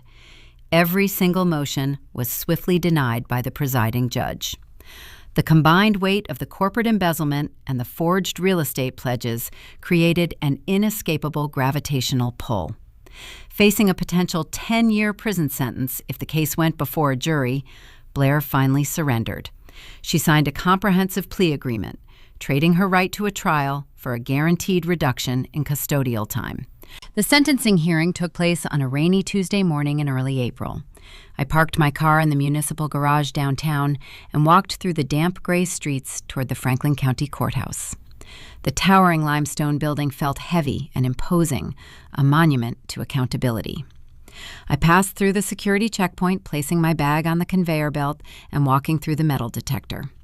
The air inside the courthouse smelled of floor wax, wet wool coats, and nervous sweat. I rode the elevator to the 5th floor and pushed open the heavy oak doors of courtroom 3B. The gallery was mostly empty, save for a few law clerks and a local reporter sitting in the back row. I took a seat on the stiff wooden bench on the right side of the aisle. Julian Pierce arrived a few minutes later, accompanied by David Sterling. The groom wore a tailored navy suit, projecting the same quiet authority he carried during our mediation session. He nodded to me and sat down in the row just behind mine. We did not exchange pleasantries. We were both here to witness the final accounting of a debt. A side door opened, and Blair walked into the courtroom escorted by her attorney. The visual transformation was striking. The radiant, untouchable bride who had smirked at me from the doorway of the catering kitchen was gone. She wore a generic, ill-fitting gray pantsuit that swallowed her frame. Her hair was pulled back into a severe, unstyled knot at the nape of her neck. She wore no makeup, revealing the dark, hollow circles bruising the skin beneath her eyes. The designer armor she usually used to project dominance had been entirely stripped away.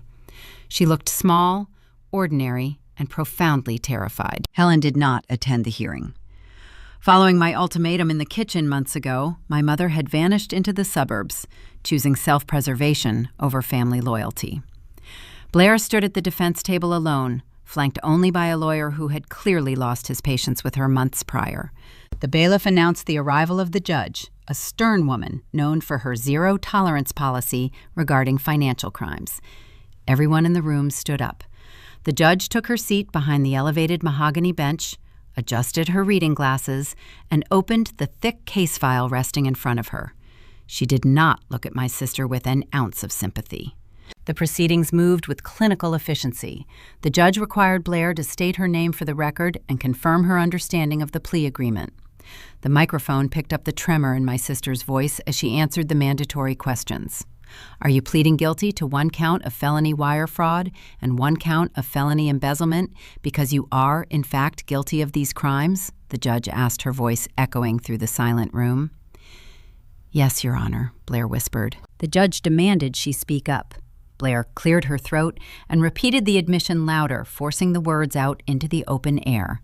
The lie she had spent her entire adult life defending finally collapsed under oath. The judge proceeded to deliver the sentence. The terms of the plea deal spared my sibling a prolonged stay in a state penitentiary, but the alternative was a different kind of prison. Blair was sentenced to 2 full years of strict house arrest. She would be fitted with an electronic ankle monitor before leaving the courthouse, confining her to the square footage of her rented studio apartment. Following the house arrest, she faced 5 additional years of supervised probation. The financial penalties were equally severe. The court mandated full restitution of the $76,400 stolen from Next Step Ohio. A percentage of her wages would be garnished indefinitely until the debt was satisfied. Furthermore, the judge approved a permanent restraining order filed by Julian, legally barring her from ever contacting the Pierce family or approaching their corporate properties. Then the judge turned a page of the sentencing report and introduced a condition that made me sit up straighter in my wooden pew. White-collar offenses require a demonstration of genuine contrition through physical labor, the judge stated, peering over the rim of her glasses. In addition to the financial restitution and home confinement, you are ordered to complete 300 hours of mandatory community service. Given the specific nature of your crime against a charitable housing organization, the probation department has assigned your placement accordingly. The judge read the official assignment into the public record. Blair was mandated to perform janitorial duties at the very youth transition center she had attempted to bankrupt. A quiet, profound sense of poetic justice settled over the courtroom. The woman who believed the catering kitchen was a place of humiliation, a zone reserved solely for the help, was now legally obligated to scrub the floors and sanitize the bathrooms of the building she tried to destroy. She would have to empty the trash bins and wipe down the cafeteria tables, used by the same foster youth she had viewed as disposable marketing props. She would have to wear a state-issued volunteer vest and perform manual labor under the direct supervision of my operations manager. The irony was flawless. The universe had engineered a perfect, inescapable lesson in humility. Blair flinched as the judge struck the gavel, finalizing the sentence. The sharp crack echoed through the wood-paneled room, signaling the official end of the proceedings. The defense attorney began packing his briefcase, eager to distance himself from the client. A court deputy approached the defense table to escort my sister to the processing room, where the electronic tether would be secured to her ankle. As she turned to follow the officer, her gaze drifted across the gallery and locked onto mine. She stopped walking for a fraction of a second. We stared at each other across the divide of the courtroom. Her eyes were red-rimmed, swirling with a complex mixture of regret, anger, and desperate realization. She searched my face, looking for the older sister who used to step in and absorb the impact of her mistakes. She looked for the woman who paid the credit card bills, hired the lawyers, and kept the peace at all costs. I gave her nothing. I did not offer a comforting smile. I did not glare at her with vindictive triumph. I sat perfectly still, my expression neutral and detached. I simply watched the logical conclusion of a life built on shortcuts and manipulation. The designated fixer was dead, and the toxic hierarchy of our family was permanently dismantled. Blair swallowed hard, her shoulders slumping in defeat. She broke eye contact, turned her back, and followed the deputy through the side door. The heavy wood swung shut behind her, clicking into place with a definitive thud. Julian stood up from the bench behind me. He buttoned his suit jacket, offering a brief, silent nod of acknowledgement before walking down the center aisle and exiting the courtroom. The alliance we formed in the sterile conference room had served its purpose. We had neutralized the threat, protected our respective organizations, and secured our futures. I remained seated in the gallery for a few moments longer. The air in the courtroom felt lighter, cleared of the suffocating tension that had defined the past year of my life. I picked up my bag and walked out into the hallway, leaving the heavy oak doors behind me. I had navigated the storm, enforced my boundaries, and protected the vulnerable teenagers relying on my guidance. The legal chapter was officially closed. The embezzler was tethered, and the enabler was exiled. I walked out of the courthouse and stepped into the cool, cleansing spring rain, ready to return to the charity I built. I knew the coming days would require careful navigation as the news of the sentencing hit the local press. But I was no longer afraid of the public spotlight. I had a community to rebuild, a mission to fulfill, and a newfound sense of unbreakable independence to guide me forward. A full year has passed since the heavy oak doors of the municipal courthouse swung shut, sealing the fate of the woman who thought she could steal my life. Today, the air in Columbus is warm and clear, carrying the distinct, earthy scent of late spring. The bitter chill of the previous winter has melted away, leaving behind a vibrant green canopy over the city's streets. I stand near the open threshold of the newly renovated Next Step Ohio Youth Center, letting the fresh breeze wash over my face. The space around me pulses with a steady, undeniable heartbeat. We survived the storm, and we emerged stronger than before. The building we occupy today bears no resemblance to the cramped, underfunded office spaces of our past. We purchased and remodeled an abandoned warehouse on the east side, transforming the industrial shell into a sprawling, light-filled sanctuary. The exposed brick walls are painted with bright geometric murals designed by the teenagers we shelter. The polished concrete floors gleam under hanging pendant lights. This entire expansion was funded by a transparent, board-approved grant provided directly by Julian Pierce and his real estate firm. There were no forged signatures required to secure the capital. There were no secret backdoor deals or hidden equity transfers. The funding arrived through honest, documented philanthropy, a testament to the professional alliance we forged in a sterile conference room 12 months ago. Tonight, the center is hosting our annual spring community dinner. The cavernous main room lacks the suffocating perfume of imported white roses or the pretentious glow of crystal chandeliers. Instead, the air is thick with the rich, grounding aroma of roasted garlic baked bread and spiced chicken prepared by our own staff and volunteers. The tables stretching across the floor are not draped in expensive silk linens. They are sturdy, mismatched wooden slabs paired with simple metal folding chairs. I walk through the bustling crowd, listening to the cacophony of overlapping conversations and genuine laughter. Harper, my brilliant operations manager, stands near the beverage station, debating the merits of local coffee roasters with a group of college freshmen who just secured their first apartment leases through our program. Marcus Vance, our board president, sits a few feet away, trading stories with a 17-year-old high school senior preparing for graduation. Near the courtyard doors, I spot Elena, the fierce mother who stormed into my office terrified of a stolen digital photograph, now stands relaxed, holding a ceramic mug of tea. Her young son darts past her, playing an energetic game of tag with the other children. His identity remains fiercely protected. His face belongs only to his family, secured behind encrypted firewalls that no rogue employee will ever breach again. Seeing him run freely, safe from the shadows of his past, validates every grueling hour I spent dismantling my sister's fraudulent empire. I grab a plain white plate from the buffet line and serve myself a portion of the home-cooked meal. There is no head table in this room. There are no gold calligraphy place cards dictating my worth or establishing a toxic hierarchy. I scan the vibrant gathering and choose an empty metal folding chair, wedged between a dedicated social worker and a young woman celebrating her recent vocational certification. I slide into the seat, resting my elbows on the bare wood, and take a bite of the food. It tastes better than any premium filet mignon served on fine china. I am surrounded by my chosen family, a community built on mutual respect, fierce protection, and unyielding integrity. My thoughts drift briefly to the individuals missing from this room, the ghosts of the past who opted out of this authentic reality. Helen remains isolated in her suburban house, clutching her shattered illusions of country club grandeur. She traded her relationship with her eldest daughter for a social ladder that instantly dissolved beneath her feet.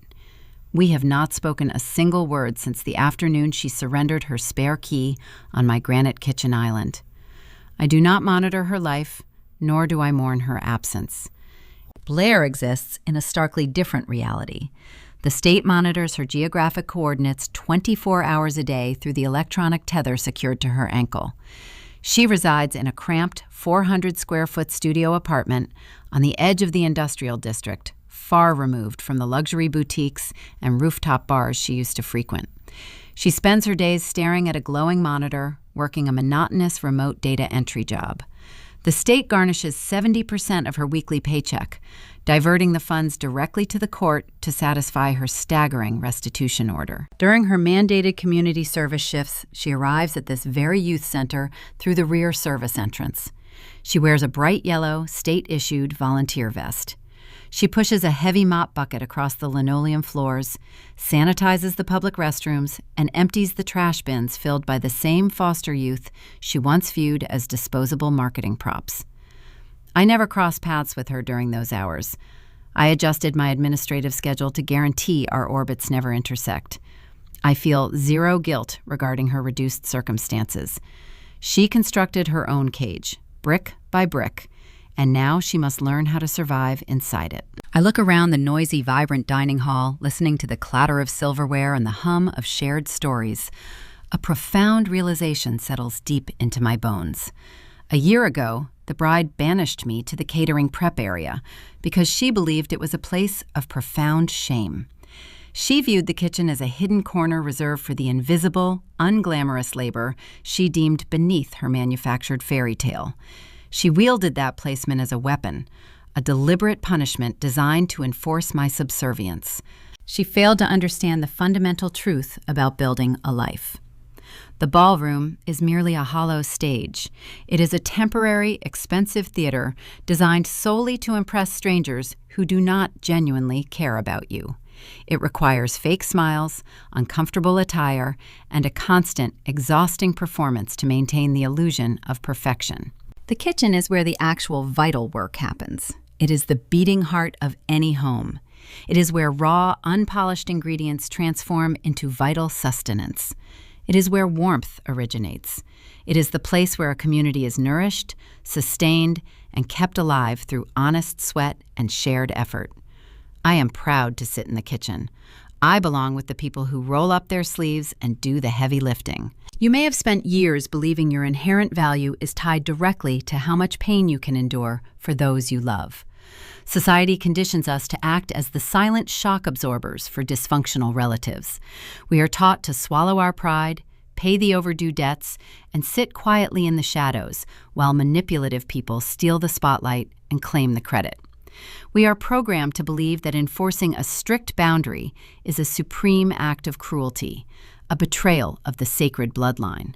You must recognize that this conditioning is a trap designed to keep you serving a system that will gladly bleed you dry. True loyalty should never demand your self-destruction. Protecting yourself from individuals who treat your life, your resources, and your hard-earned reputation as an expendable commodity is not a selfish act.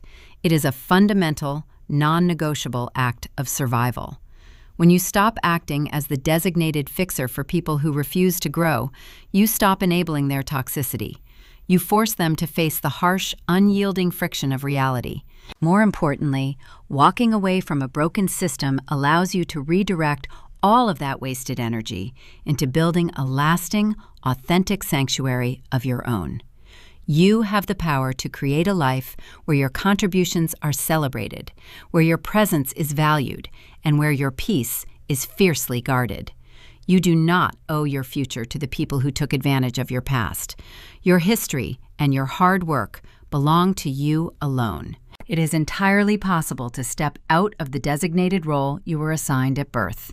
You can walk through the fire of familial betrayal and emerge on the other side, holding the pen to write your own story. When the people who claim to love you attempt to shrink your world, when they hand you a cheap place card and direct you to sit in the dark, you always have a choice. You can fold yourself into a smaller shape to keep them comfortable, or you can turn your back and walk out the door. What is the one boundary you are finally ready to set today so you can walk back into the light?